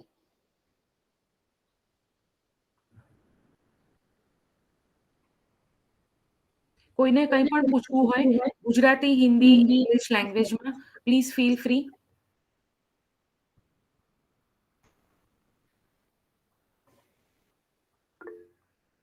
એક સવાલ આવી રહ્યો છે વિદ્યાર્થીઓ તરફથી. Which engineering is best for future, software engineer or chemical engineering? Rajinikant પટેલનો આ પ્રશ્ન છે. Which engineering is best for future, software engineering? Shripal sir, તમે કંઈક કહેવા માંગશો? કારણ કે સોફ્ટવેર એન્જિનિયરિંગ રિલેટેડ વાત ચાલે છે, એટલે સોફ્ટવેર રિલેટેડ બેસ્ડ કંઈક થઈ શકે. વિદ્યાર્થી મિત્રો, આમાં કેવું છે કે આ તમારા રસના વિષય પર આધારિત છે. બંને સ્વતંત્ર એટલે ઇન્ડિપેન્ડન્ટ વસ્તુ છે, ફિલ્ડ છે. સોફ્ટવેર એન્જિનિયરિંગ આખી સોફ્ટવેરને લગતી લાઈન છે, કેમિકલ એન્જિનિયરિંગ આખી કેમિકલને લગતી લાઈન છે. પણ એન્જિનિયરિંગ શબ્દ અહીંયા આગળ થોડો અલગ પડે છે, કારણ કે વી આર ફ્રોમ સાયન્સ ફર્ટિનિટી, એટલે અમે લોકો સાયન્સ ફિલ્ડમાંથી કામ કરીએ છીએ. હવે જો આ વસ્તુ બી તમે લોકો બધા ખાસ તમારા માઇન્ડસેટ ક્લિયર કરી શકો છો કે એન્જિનિયરિંગ અને સાયન્સ બંને વચ્ચે શું ફોર, એટલે કે ટેકનિકલ એન્જિનિયર જેમ કે AICTE અને UGC આ બે મેઇન બોડી હોય છે. તમે લોકોએ બધાએ જયારે 12મા ધોરણમાં એડમિશન લીધું હશે ત્યારે ઘરમાં નક્કી કર્યું હશે 11-12માં એડમિશન લેતા પહેલા 10મું ધોરણ પાસ કર્યા પછી કે ભાઈ હવે સાયન્સ લેવું કે કોમર્સ લેવું, સાયન્સ લેવું તો કે ભાઈ A ગ્રુપ લેવું કે B ગ્રુપ લેવું. તો આ બધા વિચાર જયારે તમે કર્યા હશે ત્યારે સાથે સાથે આ વસ્તુ તમે જોઈ હશે અથવા તો તમે વર્કઆઉટ કરી હશે કે મારે આગળ જતા શું બનવું. તો ઘરમાં બધાની એક જ ઈચ્છા હોય કે ભાઈ મારો છોકરો અથવા તો મારી છોકરી સારું ભણે અને સારી જગ્યાએ સારા પગારે સેટ થઈ જાય. બધાની એક જ આશા હોય. તો એમાં આ જે વસ્તુ છે એ તમારા રસના વિશેની વસ્તુ થઈ જાય છે. સોફ્ટવેર ડેવલપમેન્ટ અને સોફ્ટવેરને લગતા કાર્યમાં રસ હોય તો you can go for software engineer અથવા તો સોફ્ટવેર ડેવલપમેન્ટ, બરાબર. જેના માટે BSc કમ્પ્યુટર અને BSc ઇન્ફોર્મેશન ટેકનોલોજીના 2 કોર્સની મેં તમને વાત કરી. અને એની પછી જો આગળ તમને રસ હોય તો ભણી પણ શકો, ના ભણવું હોય તો એક્ઝિટ પોઈન્ટ તો છે, 3 વર્ષ પૂરો કર્યા પછી તમે છૂટા. અને એ પછી પણ એવું નથી કે 3 વર્ષ ભણ્યા પછી તમે શું કરશો, કંઈ નહીં કરશો. ના, તમે એટલું બધું કરી શકશો. તમારી પાસે એટલા બધા ઓપોર્ચ્યુનિટીઝ છે. જેમ કે મેં તમને કીધું કે અમારો BSc નો કોર્સ જ એટલો બધો એડવાન્સ લેવલનો છે કે એ ભણ્યા પછી તમે એટલીસ્ટ સ્ટાર્ટિંગનું કામ તો ચાલુ કરી શકશો. સાથે સાથે માસ્ટર્સ કરવું હોય તો અલગ વાત છે. જ્યારે કેમિકલ એન્જિનિયરિંગ અલગ આખી સ્વતંત્ર લાઈન છે કે જેમાં કેમિકલને લગતું, જેમ કે પેલા મેડમે આપણને તોરલબેને વાત કરી અથવા તો સ્નેહાબેને વાત કરી એ પ્રમાણે એવું છે કે એમાં આપણે સાઉથ ગુજરાત અથવા દક્ષિણ ગુજરાતમાં આજુબાજુનો GIDC નો એરિયા લઈ લો, સચિન GIDC, પાંડેસરા GIDC અથવા તો અંકલેશ્વર GIDC, પનોલી GIDC, એ સિવાય લોકલ ભાઠેનાથી લઈને તમે આ બાજુ આપણા પર્વત પાટિયાથી આગળ કોઈ પણ એરિયા લઈ લો, બધી જગ્યાએ નાની મોટી કેમિકલને લગતી ઇન્ડસ્ટ્રીઝ છે જે ડાઇંગ પ્રિન્ટિંગથી લઈને અલગ અલગ કેમિકલ પ્રોસેસને લગતા કામો કરે છે. તો આ બધી ઇન્ડસ્ટ્રીઝમાં તમને ઘણી બધી જગ્યાએ અલગ અલગ પ્રકારના સ્કોપ્સ મળે, પણ એમાં કેમિકલને લગતું કામ તમે કરી શકો. જ્યારે સોફ્ટવેર એન્જિનિયરિંગમાં તમે ઘરે બેસીને અથવા તો ઓફિસમાં બેસીને તમે સોફ્ટવેર ડેવલપમેન્ટનું કામ કરી શકો. એટલે બંને સ્વતંત્ર લાઈન છે, તમારા પર આધારિત થશે. હું આમાં એક વસ્તુ એડ કરીશ કે અમે સાર્વજનિક યુનિવર્સિટીની એક સંસ્થા છીએ. અમારી પાસે 8 કોલેજીસ છે. એમાંની એક કોલેજ અમારી છે સ્કેટ એન્જિનિયરિંગ કોલેજ, અને એમાં આ કેમિકલ એન્જિનિયરિંગ વિષય પણ ભણાવવામાં આવે છે. તો જે વિદ્યાર્થીઓને એન્જિનિયરિંગ વિશે માહિતી જોઈતી હોય તો મેં ચેટબોક્સમાં sarvajanik.ac.in વેબસાઇટ આપી છે. તમે એ વેબસાઇટ પર જશો તો ત્યાંથી સીધા સ્કેટ એન્જિનિયરિંગ કોલેજના સાઇટ પર જઈ શકો છો અને રૂબરૂ પણ સ્કેટ એન્જિનિયરિંગમાં જઈને વિઝિટ કરી શકશો. તો એનાથી તમને ખ્યાલ આવશે અને ત્યાંના સાહેબોને મળશો તો તમને વધારે માહિતી મળશે. અને એ સાર્વજનિક યુનિવર્સિટીનો જ એક ભાગ છે. અમારી સંસ્થા અપ્લાઇડ સાયન્સીસના કોર્સીસ ચલાવે છે. સ્કેટ એન્જિનિયરિંગના વિષયો પર વિદ્યાર્થીઓને કોર્સીસ કરાવે છે. તો વધુ માહિતી તમે ત્યાંથી મેળવી શકશો. બીજો એક ક્વેશ્ચન છે કે how many B Tech courses are there in our college? We are having biotechnology courses. અમે બીટેક કોર્સ નથી ચલાવતા, અમે બીએસસી એમએસસી બાયોટેકનોલોજી કોર્સીસ ચલાવીએ છીએ. બીટેક એ આખો અલગ પ્રકારનો એન્જિનિયરિંગ બેઝડ કોર્સ હોય છે જે અમારી સંસ્થામાં ઉપલબ્ધ નથી. પણ તમે જો બાયોટેકનોલોજી વિષયમાં રસ ધરાવો છો તો તમે આ કોર્સ કરી શકશો, જેમાં બાયોટેકનોલોજીનું બધું જ વર્ક બીએસસી એમએસસી એમ થઈને 5 વર્ષ તમે આ કોર્સ કરો. It is almost equivalent to B Tech. તો તમે એ કોર્સ કરી શકો છો. બીજો એક પ્રશ્ન છે, is biology student can go NASA? If yes, how can it be done? તો તમને જાણીને આનંદ થશે કે કોઈ પણ વિદ્યાર્થી નાસામાં જઈ શકે. નાસા માટે અમારા સ્કેટ એન્જિનિયરિંગ કોલેજમાં અને આર્કિટેક્ચરના ઘણા વિદ્યાર્થીઓ એન્જિનિયરિંગ અને આર્કિટેક્ચરમાં હોવા છતાં નાસાના ગ્રુપમાં જોડાયા છે. એ લોકો જઈ શકે છે અને જાય છે. એટલે એના માટે એવું નથી કે તમે બાયોલોજીના વિદ્યાર્થી નથી ઓર બાયોલોજીમાં છો તો જ નાસામાં ન જવાય, એવું કંઈ છે નહીં. અને એના માટે તમારે આગળ કોર્સીસ કરવા પડે. તમે વધુ માહિતી માટે અમારી સંસ્થાઓ વિઝિટ કરો તો તમને આ બધી વસ્તુઓ ઉપલબ્ધ થઈ જશે. બરાબર? બીજા કોઈ પ્રશ્નો હોય તો આવકારીએ છે.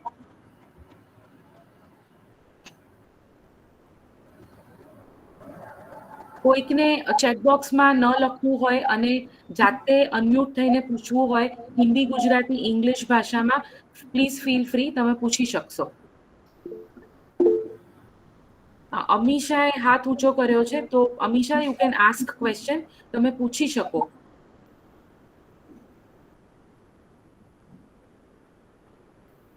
નહીં મેમ, એ તો ભૂલથી થઈ ગયો હતો. અચ્છા, નો પ્રોબ્લેમ. બીજા કોઈ વિદ્યાર્થીને પણ કોઈ પ્રશ્ન હોય?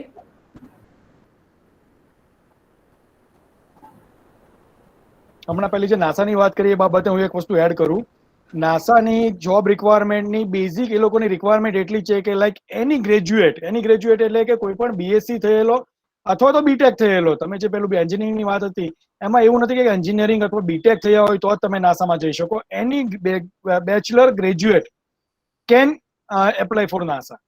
એ લોકોની પહેલી જ રિક્વાયરમેન્ટમાં એ લોકો એવું લખેલું હતું કે ભાઈ bachelor degree in field of science, technology or engineering or mathematics, અને પીજી અને વર્ક એક્સપિરિયન્સ હશે તો તમારું એડિશનલ ક્વોલિફિકેશન ગણાશે. ઓકે, એક ક્વેશ્ચન છે પ્રિયલનો, can a science student do arts? Of course Priyal, તમે આર્ટ્સ કરી શકો. અને તમને જાણીને આનંદ થશે કે અમારી સાર્વજનિક યુનિવર્સિટી ડ્યુઅલ ડિગ્રી પ્રોવાઈડ કરવા માટે તૈયાર છે. અમારા 8 સંસ્થાઓમાંથી એક સંસ્થા છે સ્કોપા પરફોર્મિંગ આર્ટ્સ એન્ડ સાયન્સીસ. એમાં મ્યુઝિક, ડાન્સમાં પીએચડી સુધીની ડિગ્રીઝ અવેલેબલ છે. તમે ગ્રેજ્યુએશન બીએસસી એમએસસીમાં ગ્રેજ્યુએશન કરતા આમાં પીએચડી સુધી ડાન્સ અને આર્ટ્સમાં આગળ વધી શકો છો. સાયમલ્ટેનિયસલી કોર્સીસ કરી શકશો. અમે અમારા યુનિવર્સિટીમાં ટ્રાન્સડિસિપ્લિનરી કોર્સીસ પણ ઓફર કરીએ છીએ. એટલે કે સપોઝ તમે બીએસસી એમએસસી કે એન્જિનિયરિંગ અમારી સંસ્થાઓમાં કરી રહ્યા છો અને તમને ઈચ્છા છે કે હું સાથે સાથે કોઈક નાના મોટા મારા હોબી રિલેટેડ કોર્સીસ કરું કે જેમાં મને ખાલી શીખવું છે, મને એમાં કમ્પ્લીટ કેરિયર નથી બનાવવું, તો અમે એવા ઘણા બધા કોર્સીસ ઓફર કરીએ છીએ. જે કોર્સીસ તમે તમારા ગ્રેજ્યુએશન, પોસ્ટ ગ્રેજ્યુએશન વખતે ભણતા કરી શકશો. એની ક્રેડિટ પણ અમે તમારા ડિગ્રીમાં કન્સિડર કરશું અને તમે તમારું હોબી પણ એક્સપ્લોર કરી શકશો. સાથે સાથે તમે એક ફોર્મલ ડિગ્રી પણ લઈ શકશો. તો તમે સાયન્સ સાથે આર્ટ્સ ચોક્કસપણે કરી શકો છો. How can one become a successful doctor? So Nisha, આ ક્વેશ્ચન અત્યારના સેશન માટે બહુ રેલેવન્ટ નથી, પણ કોઈ પણ વ્યક્તિને જો સક્સેસ અચીવ કરવું હોય તો પહેલા તો તમારી પાસે સ્ટ્રોંગ વિલ પાવર, કોન્ફિડન્સ અને ડિટર્મિનેશનની ખૂબ જરૂર છે. તો જો તમે ડોક્ટર બનવા માંગો છો તો તમારી પાસે સારું એવું ડિટર્મિનેશન હોવું જોઈએ. સાથે સાથે કન્સિસ્ટન્ટ હાર્ડવર્ક. ઓકે, મહેનત તો કરવાની, પણ મહેનત કન્સિસ્ટન્ટ હોવી જોઈએ. ઘણા વિદ્યાર્થીઓ 2 મહિના મહેનત કરે, પછી 2 મહિના બંધ થઈ જાય, પછી પાછું એક્ઝામ આવે ત્યારે કામ કરે. આવું ના ચાલે. ડોક્ટર બનવાનો પ્રોસેસ ખૂબ લાંબો હોય છે, તો એના માટે તમારે ધીરજથી લાંબા સમય સુધી મહેનત કરી શકો એના માટે વિલ પાવર અને સ્ટ્રોંગ ડિટર્મિનેશન જોઈએ ને ઓફકોર્સ માર્ક્સ તો જોઈએ જ. તો નીટ અને આ રીતના વસ્તુઓ ક્લિયર કરવા માટે તમારે ઘણી બધી મહેનત કરવી જરૂરી છે. તોરલબેન કંઈક એડ કરવા માંગે છે. તોરલબેન પ્લીઝ ગો અહેડ. એ માત્ર ડોક્ટર બનવા માટે નહીં, તમારે કોઈ પણ કેરિયરમાં સક્સેસફુલ થવું હોય તો તમારે પૂરતા પ્રયત્નો, 100% મહેનત અને તમારે સંપૂર્ણ મહેનત કરવી પણ જરૂરી છે. પછી એ ડોક્ટર થવું હોય, કોઈ સારા શિક્ષક થવું હોય કે કોઈ એક લેબ આસિસ્ટન્ટ થવું હોય, કોઈ પણ કેરિયરમાં સંપૂર્ણ સફળતા અને સક્સેસફુલ થવું હોય તો 100% એફિશિયન્સી સાથે કામ કરવું જરૂરી છે. Okay, thank you Priyal. બીજો એક ક્વેશ્ચન છે કવિતા મકવાણાનો. Can we get connected? I don't know તમારે શું સવાલ પૂછો છે, પણ હું એવું માનું છું તમે એવું પૂછવા માંગો છો કે જોબ મળે કે કેમ. શું હું સાચું સમજી રહી છું? કારણ કે તમે લખ્યું છે we are connect job by university. Please તમે અનમ્યુટ થઈને પૂછી શકો કવિતા. હેલો ટીચર, વરુણ બોલું. હાજી સર, આપણે યુનિવર્સિટી થ્રુ પ્લેસમેન્ટ થશે જોબમાં? હાજી, અમારી યુનિવર્સિટીમાં પ્લેસમેન્ટ સેલ આવેલું છે અને એ પ્લેસમેન્ટ સેલ બધા જ વિષયો લગતા જે પણ કોર્સીસ ચાલે છે એના માટેની કંપનીઝ અને એના રિલેટેડ જોબ ઓફર્સ માટે વિદ્યાર્થીઓને ઓપોર્ચ્યુનિટી અને પ્લેટફોર્મ પ્રોવાઈડ કરે છે. પણ એનો મતલબ એવો નહીં કે અમે જોબ ઓપોર્ચ્યુનિટીઝ માટે પ્રયત્ન કરીએ તો તમને 100% જોબ મળી જ જાય. અમે પ્લેટફોર્મ ઊભું કરીએ છીએ, કંપનીઝને લાવીએ છીએ, ઓપોર્ચ્યુનિટીઝ લાવીએ છીએ.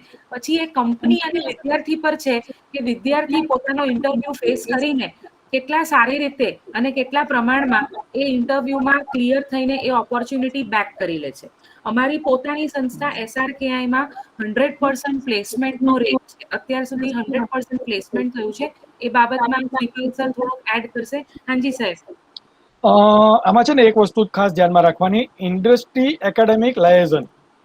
એટલે આમાં કેવું છે કે દરેક એકેડેમિક ઇન્સ્ટિટ્યૂટ્સ હોય ને એને કોઈને કોઈ ઇન્ડસ્ટ્રીઝ જોડે કમ્યુનિકેશન ચાલતા હોય છે. એટલે સપોઝ હું પોતે કમ્પ્યુટર સાયન્સમાંથી છું, તો કમ્પ્યુટરને લગતી હું તમને વાત કરું તો કમ્પ્યુટરમાં દક્ષિણ ગુજરાતની અથવા તો ખાસ કરીને સુરતની ઘણી બધી ઇન્ડસ્ટ્રીઝ જોડે મારે એ લોકોના ઓનર્સ, એ લોકોના ટીમ લીડર્સ, એ લોકોના પ્રોજેક્ટ લીડર્સ, એ બધા જોડે મારે વાત થતી હોય.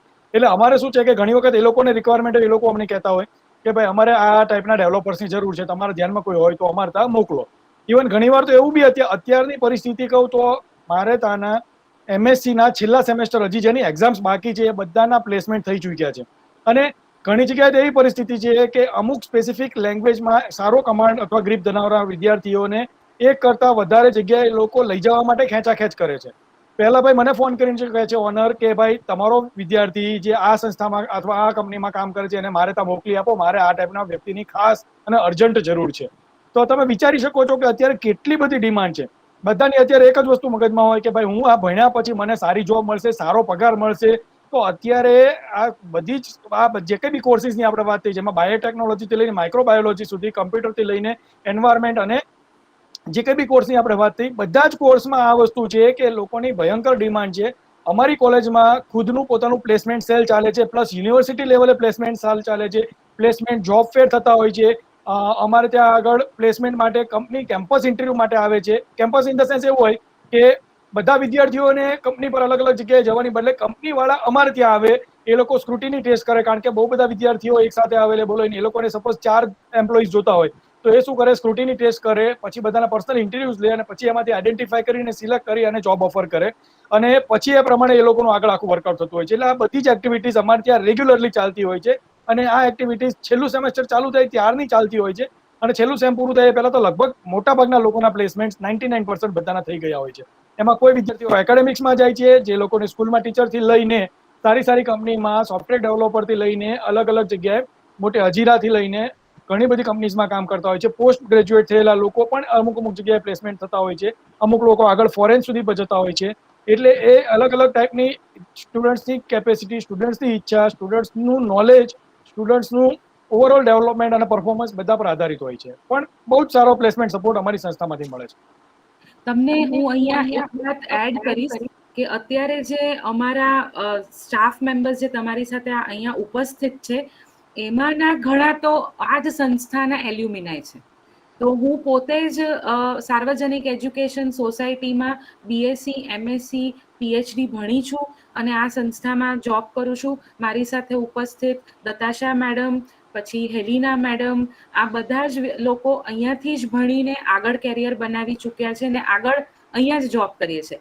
તો તમે સમજી શકો છો કે આ સંસ્થાની ક્રેડિટેબિલિટી કેટલી હોઈ શકે ને અહીંયા તમે જો ભણો તો તમને અહીંયાથી શું નહીં મળે. બરાબર. દતાશા મેડમ કંઈક એડ કરવા માંગે છે, પ્લીઝ ગો અહેડ. હા મેડમ, મારે એક વસ્તુ એડ કરવી હતી કે એક પ્રશ્ન હતો બીટેક બાબતે. ઘણી વખત વિદ્યાર્થીઓમાં ગેરસમજ હોય છે કે બીટેક એટલે બાયોટેક. એવું નથી. બીટેક એટલે કે બેચલર ઓફ ટેકનોલોજી, જ્યારે બાયોટેકનોલોજી એક અલગથી સબ્જેક્ટ અને કોર્સ છે. એટલે તમે જો બીએસસી બાયોટેક કરો છો તો તે બાયોટેકનોલોજી સબ્જેક્ટનું જ બેચલર્સ કહેવાય. જ્યારે તમે બીટેક કરો છો એ બેચલર ઓફ ટેકનોલોજી હોય ને તેના સબ્જેક્ટ્સ અલગ હોઈ શકે છે. તેમાંથી એક તમે બીટેક ઇન બાયોલોજી આવે છે, પણ એ તમારું એન્જિનિયરિંગ અલગથી થઈ જશે. અને આપણે ગુજરાતમાં બીટેક બાયોલોજી કે બાયોટેકનોલોજી કોઈ જ સંસ્થા પ્રોવાઈડ નથી કરતું. એટલે તમારે જો બીટેક બાયોટેકનોલોજી કરવું હોય તો તમારે સેન્ટ્રલ આઈઆઈટી જેવી સંસ્થાઓમાં જવું પડે. એટલે આ ગેરસમજ ઘણી વખત વિદ્યાર્થીઓને નડતી હોય છે અને એ લોકો બાયોટેકનોલોજીને બીટેક સમજી જતા હોય છે. અને એટલું જ મારે એડ કરવું હતું કે જે લોકોને ગેરસમજ હોય તે દૂર થાય. ઓકે, એક ક્વેશ્ચન છે. આઈ થિંક તોરલ મેડમ અને બિનિતા મેડમ આન્સર આપી શકશે. ક્વેશ્ચન છે શિવાંગીનો, if we select pharmacist industry in microbiology then we will be studying chemistry subject or not? Pharmacist industry in microbiology, then we will be studying chemistry subject or not? Madam એને unmute થઈને પૂછો શિવાંગી, તો જરા સ્પષ્ટ પ્રશ્ન સમજાય. શિવાંગી, જો શિવાંગી તમે છો તો પ્લીઝ અનમ્યુટ થઈને રજૂઆત કરો. હેલો. હાજી, હા પ્લીઝ. શિવાંગી બોલો. હા મેડમ, આપણે માઇક્રોબાયોલોજી ફિલ્ડમાં જો ફાર્માસિસ્ટ ઇન્ડસ્ટ્રીમાં ઇન્ટરેસ્ટ હોય તો આપણે કેમિસ્ટ્રી સબ્જેક્ટ અંદર ઇન્વોલ્વ થાય છે કે નથી થતો? તમે માઇક્રોબાયોલોજી, બીએસસી માઇક્રોબાયોલોજી થઈને જો ફાર્મસીમાં જવા માંગતા હો તો તમારે અહીંયા કેમિસ્ટ્રી ભણવાનું રહેતું નથી. Okay, thank you. હાજી, સ્નેહા મેડમ પ્લીઝ. મેડમ, હું આ જે ડાઉટ હતો એનો વિશે હું કંઈક કહીશ કે અગર એને ફાર્માસ્યુટિકલ ઇન્ડસ્ટ્રીમાં કેરિયર બનાવી છે તો માઇક્રોબાયોલોજી કરીને એને એ ઇન્ડસ્ટ્રીઝમાં જોબના ચાન્સીસ રહે છે. માઇક્રોબાયોલોજી બીએસસી કરશે તો એમાં chemistry as a subject in FY and SY આવશે. મેઇન કેમેસ્ટ્રી સબ્જેક્ટ ટીવાય લેવલે આવશે નહીં. એને કદાચ એને કન્ફ્યુઝન હોય કે કેમેસ્ટ્રી ભણવાનું કે નહીં ભણવાનું, તો એસવાય લેવલ સુધીને કેમેસ્ટ્રી આવશે, ટીવાય માં નહીં આવે. ટીવાય માં બધા જ માઇક્રોબાયોલોજીના વિષયો આવશે અને ફાર્માસ્યુટિકલ ઇન્ડસ્ટ્રીઝમાં માઇક્રોબાયોલોજી કરીને એને જોબ મળી શકે છે. ઓકે, દિશાંત કરીને કોઈક હતા જેમને હાથ ઊંચો કર્યો હતો. Dishant, are you there? કદાચ હાજી નિશા, તમારે કંઈક પૂછવું છે? હાજી દિશાંત, પ્લીઝ ગો અહેડ. આપ પૂછી શકો છો. હેલો. હાજી. હા મેડમ, મારે આપણે એમએલટી લેબોરેટરી ખોલવી હોય મેડમ, તો મારે 12 સાયન્સ પછી કઈ લાઈન પકડવી તો હું લેબોરેટરીમાં ખોલી શકું એમ મેડમ? હાજી, તો બિનિતા મેડમ ક્યાં તો સ્નેહા મેડમ ડીએમએલટી વિશેનો ક્વેશ્ચન છે. હાજી દિશાંત, પ્લીઝ. તમે પહેલા બીએસસી માઇક્રોબાયોલોજી 12મા પછી બીએસસી માઇક્રોબાયોલોજી કરવું પડે, જે 3 વર્ષનો છે.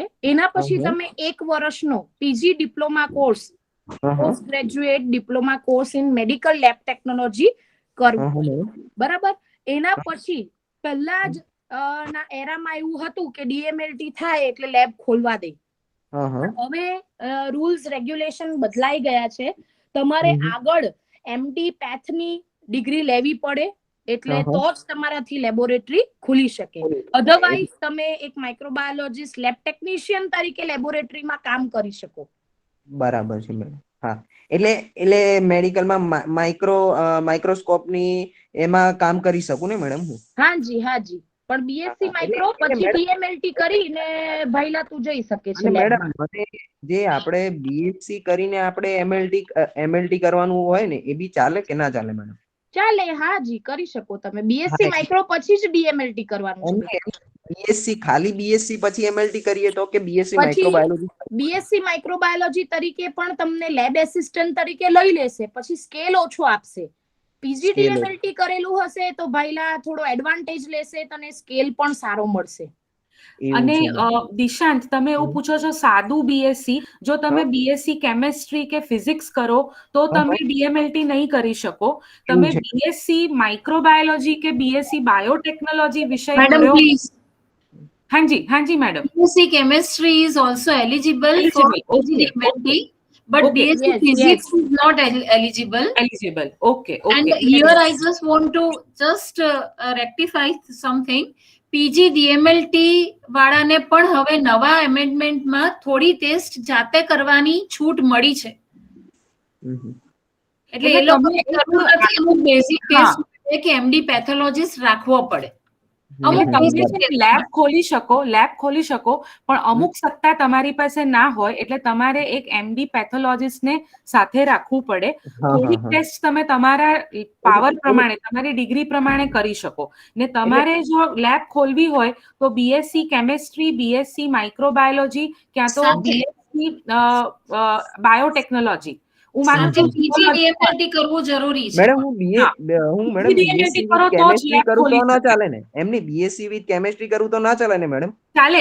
મેડમ એક જ મિનિટ ભાઈ, તમે સાંભળો, તમે બીએસસી કેમેસ્ટ્રી, બીએસસી બાયોલોજી સાથેના કોઈ પણ વિષય, right, BSc biotechnology, BSc microbiology કશું પણ કરો, પણ સાથે પીજી ડીએમએલટી કરવું જરૂરી છે. પીજી ડીએમએલટી કરવાનું? હા, એક વર્ષનું પીજી ડીએમએલટી કરવું જરૂરી છે. હવે ક્લિયર છે? હા મેડમ, હવે ક્લિયર છે. તમારે કોઈ પણ ફિલ્ડમાં બીએસસી કેમેસ્ટ્રી કરું કે માઇક્રોબાયોલોજી કરું, પણ મારે પીજીડી એમએલટી કરું તો હું એના પછી એક વર્ષ પીજીડી એમએલટી કરું, પછી હું લેબોરેટરી ખોલવી હોય તો ખોલી શકું. હા, હું સમજી ગયો મેડમ. Thank you madam. હાજી, થેન્ક યુ. કોઈ બીજા પ્રશ્નો હોય તો લઈ લઈએ.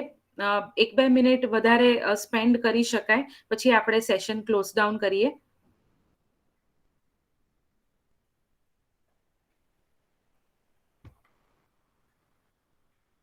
તો હું માનું છું હવે લગભગ કોઈને કોઈ પ્રશ્નો નથી રહેતા. તો એકવાર ફરી શ્રી રામકૃષ્ણ અપ્લાઇડ સાયન્સીસ અને કમ્પ્યુટર એજ્યુકેશન સંસ્થા તરફથી અને સાર્વજનિક યુનિવર્સિટી તરફથી આપ સૌનું અભિવાદન કરું છું કે આપ સૌ આજના પ્રોગ્રામમાં પધાર્યા અને આટલો સમય અમારી સાથે વિતાવ્યો. અને હાજી દિશાંત, ફરી કોઈ ક્વેશ્ચન છે? મેડમ, આપણે બીએસસી ઇન કોમ્પ્યુટર સાયન્સ છે ને મેડમ? હેલો. હાજી. હા, એમાં આપણે બીએસસી ઇન કોમ્પ્યુટર સાયન્સમાં આપણે મેડમ મેથ્સ જોઈએ કે બાયોલોજી હોય તો ચાલે મેડમ? બેઉ ચાલે. બંને ચાલે મેડમ? હા, તો એમાં પછી આગળ મેડમ આપણે કઈ છે, એટલે એમાં કયા વિષય આવશે? બીએસસી સબ્જેક્ટ કયા આવશે એમાં? બીએસસી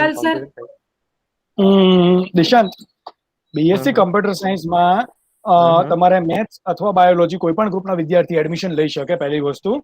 બીજી વસ્તુ કે એમાં તમે જે ભણશો તેમાં તમારે પ્રોગ્રામિંગ લેંગ્વેજીસ બધી શીખવાની તો આવે છે, જે જનરલી જાવા છે, પાયથોન છે, પીએચપી છે, .NET છે, આ બધી પ્રોગ્રામિંગ લેંગ્વેજીસ આવે છે.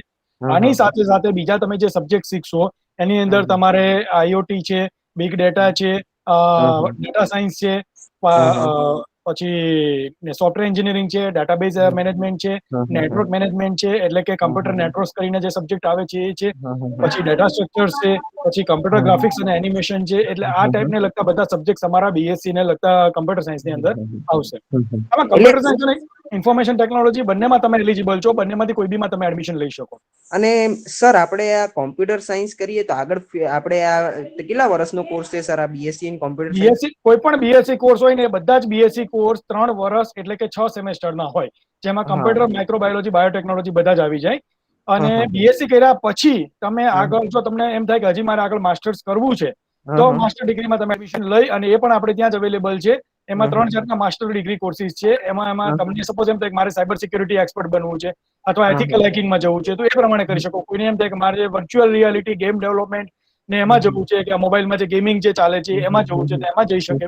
કોઈ એમ વિચારે કે મારે મોબાઈલ એપ્લિકેશન એટલે કે મોબાઈલની એપ્સ બનાવતા શીખવું છે અને વેબસાઇટ્સમાં કામ કરવું છે તો એમાં કરી શકે. કોઈ એમ કહી શકે કે મારે ટીચિંગ અને રિસર્ચમાં જવું છે તો એમાં પણ જઈ શકે. અને સર આમાં બધું કોમ્પ્યુટરમાં જ આવશે ને સર? આ બીએસસી ઇન કોમ્પ્યુટર બધું કોમ્પ્યુટર જ આવશે? બધું કોમ્પ્યુટરને લગતું જ આવશે. અને સર કેવું છે એમ? હાર્ડ છે કે એમ કેવું છે એમ? ના, કરી શકે. એમાં કોઈ એવું કઈ નથી હાર્ડ. જો કોઈ પણ વસ્તુ હાર્ડ નથી. તમે કોઈ પણ લાઈન લો, કોઈ પણ સબ્જેક્ટ લો, બધી જ વસ્તુ ઈઝી છે. તમારે ખાલી એના પાછળ થોડો ટાઈમ અને થોડું ધ્યાન આપવું પડે. મેં તમને કીધું એ પ્રમાણે કે અમારે ત્યાં ગુજરાતી મીડિયમના ઘણા બધા લગભગ 40 થી 50% વિદ્યાર્થીઓ એવા છે કે જે ગુજરાતી મીડિયમમાંથી આવે છે. અને અત્યાર સુધી અમારે એવું હતું ગયા વર્ષ સુધી કે 10% વિદ્યાર્થીઓ જ ગુજરાતની એટલે કે ગુજરાત બોર્ડ સિવાયના એટલે કે અધર બોર્ડના આવતા હતા. આ વર્ષથી અમારે ત્યાં એવી સિસ્ટમ આવી છે કે જેમાં 60% અને 40% એટલે કે 60% ગુજરાત બોર્ડના અને 40% સેન્ટ્રલ બોર્ડ એટલે કે અથવા તો અધર સ્ટેટ એટલે અધર બોર્ડ અધર સ્ટેટના વિદ્યાર્થીઓ આવી શકે. જેમાં NIOS છે કે ICSE બોર્ડ છે કે CBSE બોર્ડ વાળા આવી શકે. એટલે વસ્તુ કોઈ અઘરી નથી. હા, બોલ બેટા. અને સર આમાં આપણે ઇંગ્લિશ નું આવશે ને? બધું ઇંગ્લિશ જ આવશે ને? ઇંગ્લિશ એઝ અ સબ્જેક્ટ તો કોઈ પણ લેશો ને તમે, કોઈ પણ BSc માં એડમિશન હા, એ તો લેશો હું સમજી ગયો સર. એઝ અ સબ્જેક્ટ આવે છે ઇંગ્લિશ એઝ અ સબ્જેક્ટ તમારે આવશે. પણ એટલે આમાં કોમ્પ્યુટર નું પ્રેક્ટિકલ વધારે આવશે આમાં. Yes, exactly. આમાં શું છે, તમે જેટલું પ્રેક્ટિસ કરો, પ્રેક્ટિકલ કરો અને એનું ફંડામેન્ટલ શીખતા જાઓ, થિયરી શીખતા જાઓ અને પ્રેક્ટિકલી એને ઇમ્પ્લિમેન્ટ કરતા જાઓ તો એ તમારે આખું ધીમે ધીમે તમારી આપણને બીએસસી ઇન કોમ્પ્યુટર સાયન્સ કર્યું હોય તો આપણને આગળ જોબ એટલે માસ્ટર કરીએ તો જ જોબ ફિલ્ડમાં મળે કે આપણને એવું જરૂરી નથી. માસ્ટર કરો તો સારી વાત છે. જો ના કરો તો એવું જરૂરી નથી કે માસ્ટર કરવું જ પડે. ઘણા બધા વિદ્યાર્થીઓ એવા છે કે જે લોકો અમારા બીએસસી હજી તો 3rd યરમાં પૂરું થશે. હજી એક્ઝામ 29 જુલાઈથી ચાલુ થાય છે. એ બધાની જોબ ફિક્સ થઈ ગઈ છે બીએસસી ની. બીએસસી કર્યા પછીની ટૂંકમાં હજી એક્ઝામ પતશે પછી એ લોકો જોબ પર લાગશે. અત્યારે એ લોકોને એક્સટેન્શન માંગેલું છે 15-20 દિવસનું કે એક્ઝામ પતશે પછી એ લોકો જોબ ચાલુ કરશે. રિઝલ્ટ આવશે એ પહેલા. સર એમાં બધા પ્રોગ્રામિંગ ડેવલપર ને એવી રીતે અલગ અલગ ડિપાર્ટમેન્ટમાં જોબ મળતી હશે ને સર? પ્રોગ્રામિંગ અલગ અલગ ટાઈપના પ્રોગ્રામિંગ એટલે ઘણી બધી લગભગ એમાં પ્રોગ્રામિંગમાં કેવું છે કે અલગ અલગ ડોમેન સ્પેસિફિક હોય. કોઈ ASP.NET માં કામ કરતું હોય, કોઈ PHP માં કરતું હોય, કોઈ ઓપન સોર્સમાં કરતું હોય. એટલે અલગ અલગ એમાં બી બહુ બધા ફિલ્ડ છે. સર મારું કેવું છે, મને કોમ્પ્યુટરમાં બહુ વધારે ઇન્ટરેસ્ટ છે. મને કોમ્પ્યુટરમાં બધું જ ફાવે છે સર. એટલે મેં વિચાર્યું કે કોમ્પ્યુટરમાં મને બધું ફાવે છે. હું હમણાં પોતે લાયસન્સ, પાસપોર્ટ, આધાર કાર્ડ બધાની હું અપોઇન્ટમેન્ટ લઉં છું પોતે. અને કોમ્પ્યુટર બગડી જાય તો હું પોતે રિપેર બી કરું છું, પાછું ચાલુ બી કરું. ડેવલપર એપ ગેમ્સ બધું ડાઉનલોડ કરી આપું, બધું પિક્ચર મૂવીઝ એમ બધું એમ મને ફાવે જ છે બધું. એટલે મને 2-3 જણા એવું કીધું કે તને કોમ્પ્યુટરમાં ઇન્ટરેસ્ટ છે તો તારે આ કોર્સ કરે તો વાંધો નહીં આવે એમ. 100% વિચારી શકાય. અને એવું હોય તો તું એક વખત રૂબરૂ તમને જ્યારે ટાઈમ હોય આ અઠવાડિયું આવતો અઠવાડિયામાં ગમે ત્યારે એક વખત તમે એટલે મને એ બધાએ કીધું કે આ જે બહારના જે એટલે તને એમ કે બહારનું જે બધું કોમ્પ્યુટરનું જે ફાવે છે ને એટલે તને એમની મને એમ કીધું કે હાર્ડ પડશે તને એમ કે ત્યાં જશે. તો મેં કીધું ના, નિશાંત, એવું કઈ નથી. તમે એક કામ કરો, તમે અમારી સંસ્થા વિઝિટ કરો અને એકવાર તમે પર્સનલી આવીને બધું જોઈ જાઓ, બધાને મળી જાઓ તો તમને વધારે આઈડિયા આવશે અને તમને વધારે કોન્ફિડન્સ આવશે. હા, ના, ઓકે મેડમ. હા, અને બહુ દૂર નથી. આંટો મારવા આવી શકાય. અઠવા લાઇન્સ જ આવવાનું છે. ચોપાટી ગાર્ડન તો બહુ પોપ્યુલર છે. હા મેડમ. હા, ઓકે. કોઈ બીજા ક્વેશ્ચન હોય તો લઈશું. શિવાંગી, તમને હજી કોઈ સવાલ છે? તમારો હાથ ઉપર હતો. હા મેડમ, મારે હજી કન્ફ્યુઝન છે કે જ્યારે બિનિતા મેડમે આપણને માઇક્રોબાયોલોજી વિશે જે પણ ઇન્ફોર્મેશન આપી તેમાં ફ્યુચર ઓપોર્ચ્યુનિટીઝમાં પહેલો સ્કોપ હતો કે ફાર્માસિસ્ટ ઇન્ડસ્ટ્રી. તો મારો ક્વેશ્ચન જનરલી એ છે કે મેઇન આપણો જે ટોપિક છે એ બાયોલોજી થ્રુ છે. જે ભણવાનું અમે જે 11th 12th સાયન્સમાં ભણ્યા એ બેઝિક લેવલ જેમ કે બેક્ટેરિયા કે વાયરસ, ફંગસ ઉપર ભણ્યા. તો કેમિસ્ટ્રી સબ્જેક્ટ અમારે ભણવાનો FY TY સુધી રહેશે કે પછી? શિવાંગી તમને ક્લેરિફાઈ કરે. સેટિસ્ફાઈ એન્ડ ટુ ક્લેરિફાઈ, 12મું તું પાસ આઉટ કરે પછી તારે બીએસસી માઇક્રોબાયોલોજી કરવું પડે એ જરૂરી છે. એમાં કેમિસ્ટ્રી સબ્જેક્ટ નહીં આવશે બેટા. FY માં પણ કેમિસ્ટ્રી નહીં આવશે કેમ કે નવા સાર્વજનિક યુનિવર્સિટી સિલેબસ પ્રમાણે તમારે થોરો બીએસસી માઇક્રોબાયોલોજી ભણવું જરૂરી છે. એના પછી બેટા તું MSc ઇન્ડસ્ટ્રીયલ માઇક્રોબાયોલોજી કરી શકે છે અને પછી તું ત્યાં માઇક્રોબાયોલોજીસ્ટ તરીકે ફાર્માસ્યુટિકલ ઇન્ડસ્ટ્રીમાં તું એપોઇન્ટ થઈ શકે છે, પણ કેમેસ્ટ્રી ભણવાનું નહીં આવશે. હા, પણ જે કેમિકલ ફાર્માસ્યુટિકલ ઇન્ડસ્ટ્રીમાં સપોઝ કોઈ પેનિસિલિન બને, સ્ટ્રેપ્ટોમાઇસિન બને, એ કયા બેક્ટેરિયામાંથી પ્રોડ્યુસ થાય, એનું સ્ટ્રક્ચર શું છે, એ ટાઈપનું કેમેસ્ટ્રી આવશે. અને શિવાંગી, તમને એકચ્યુઅલી કેમેસ્ટ્રી થી ડર લાગે છે, તમે વારે વારે કેમેસ્ટ્રી વિશે પૂછો છો, તો હું તમને ક્લિયર કરું, કેમેસ્ટ્રી જે રીતે તમે વિચારો છો ને એટલું અઘરું કેમેસ્ટ્રી બાયોલોજીમાં જો આવશે ને તો પણ નહીં આવે. સપોઝ તમારે કશે બાયોકેમિસ્ટ્રી ભણવાનું થયું, ઓર્ગેનિઝમ રિલેટેડ, માઇક્રોબાયોલોજીમાં કોઈક જીવાણુ કે સૂક્ષ્મ જીવાણુ રિલેટેડ કોઈ કેમિસ્ટ્રીની બાબત આવી, તો એ કઈ ચિંતાનો વિષય નથી. એના માટે માઇક્રોબાયોલોજી નહીં લેવું એવું નહીં રાખતા, બરાબર છે? કારણ કે એટલું હેવી, આ કઈ પ્યોર કેમિસ્ટ્રી નથી કે જે ઓર્ગેનિક કે ફિઝિકલ કેમિસ્ટ્રી જે બીએસસી કેમિસ્ટ્રી વાળા ભણવાના, એ રીતનું કેમિસ્ટ્રી અહીંયા નહીં આવશે. જો તમને જો એવું, તમને એવી ચિંતા હોય કે મને કેમિસ્ટ્રી વિષય નથી ફાવતો ને મારે ફાર્મસીમાં જવું છે ને મને કેમિસ્ટ્રી આવશે તો હું કેવી રીતે કોપ અપ કરીશ, તો તમે બિલકુલ ચિંતા નહીં કરો. Nehal madam, to add to your talk, Shivani, તને એવી બીક છે કે મારે સ્ટ્રક્ચર ગોખવા પડશે, લાંબા લાંબા પાથવે લર્ન કરવા પડશે, એવું બધું છે? તો એ બધું નથી આવવાનું બેટા. હા, એટલે મારા સમજી ગઈ, કેમ કે મને બી નથી આવડતું આ બધું. આપણાને બહુ બીક લાગે કેમિસ્ટ્રી વાળું, એટલે સ્ટ્રક્ચર તને આવડવાનું. હા બેટા, એ આવશે નહીં, એટલે તું ચિંતા નહીં કરીશ. ફાર્માસ્યુટિકલમાં તું જઈ શકે, બીએસસી માઇક્રોબાયોલોજી લઈ શકે, બીએસસી ઇન્ડસ્ટ્રીયલ માઇક્રોબાયોલોજી લઈ શકે, એમએસસી માઇક્રોબાયોલોજી લઈને પણ તું ફાર્માસ્યુટિકલમાં જઈ શકે. કેમેસ્ટ્રી નહીં આવશે, એટલે તું કેમેસ્ટ્રીનો બીક કાઢી નાખ. હા, એટલે ઇન શોર્ટ આપણે બેઝિક લેવલનું કેમિસ્ટ્રી જે હશે એક્ઝેક્ટલી તમે જે 11માં 12માં થોડું ભણ્યા ને આવે, બસ એનાથી વધારે નહીં આવે. Thank you. ઓકે. તો જો હવે વધુ ક્વેશ્ચન્સ ના હોય તો આપણે અહીંયા જ આ સેશન પૂર્ણ વિરામ લાવીએ. અને આપ બધા અહીંયા પધાર્યા અને એટલો બધો સમય અમને આપ્યો એ બદલ અમારી સંસ્થા તરફથી સર્વેનો ખૂબ ખૂબ આભાર. વિપુલભાઈ પટેલ અને પારુલબેન શાહ પ્રિન્સિપાલનો પણ હું ફરી એકવાર ધન્યવાદ કરું છું. અને સાથે જ આ સેશન અહીં જ સમાપ્ત કરીએ છીએ. આપણે નિર્મીએ અને ફરી પાછા મળશું. કંઈ પણ તમને કામ હોય તો અમારા બ્રોશર્સ અને અમારા વેબસાઇટની માહિતી તમારા ટીચર્સને આપવામાં આવેલી છે, તો એનો ઉપયોગ કરજો. અમારી સંસ્થાને ચોક્કસપણે જ્યારે પણ સમય મળે તો એકવાર વિઝિટ અચૂક કરજો. એડમિશન ચાલુ થઈ ગયા છે, એટલે જો એડમિશનમાં ઇન્ટરેસ્ટ હોય તો તાત્કાલિક સંસ્થાને વિઝિટ કરી અને તમારું નામ નોંધાવી દેશો. Thank you everybody.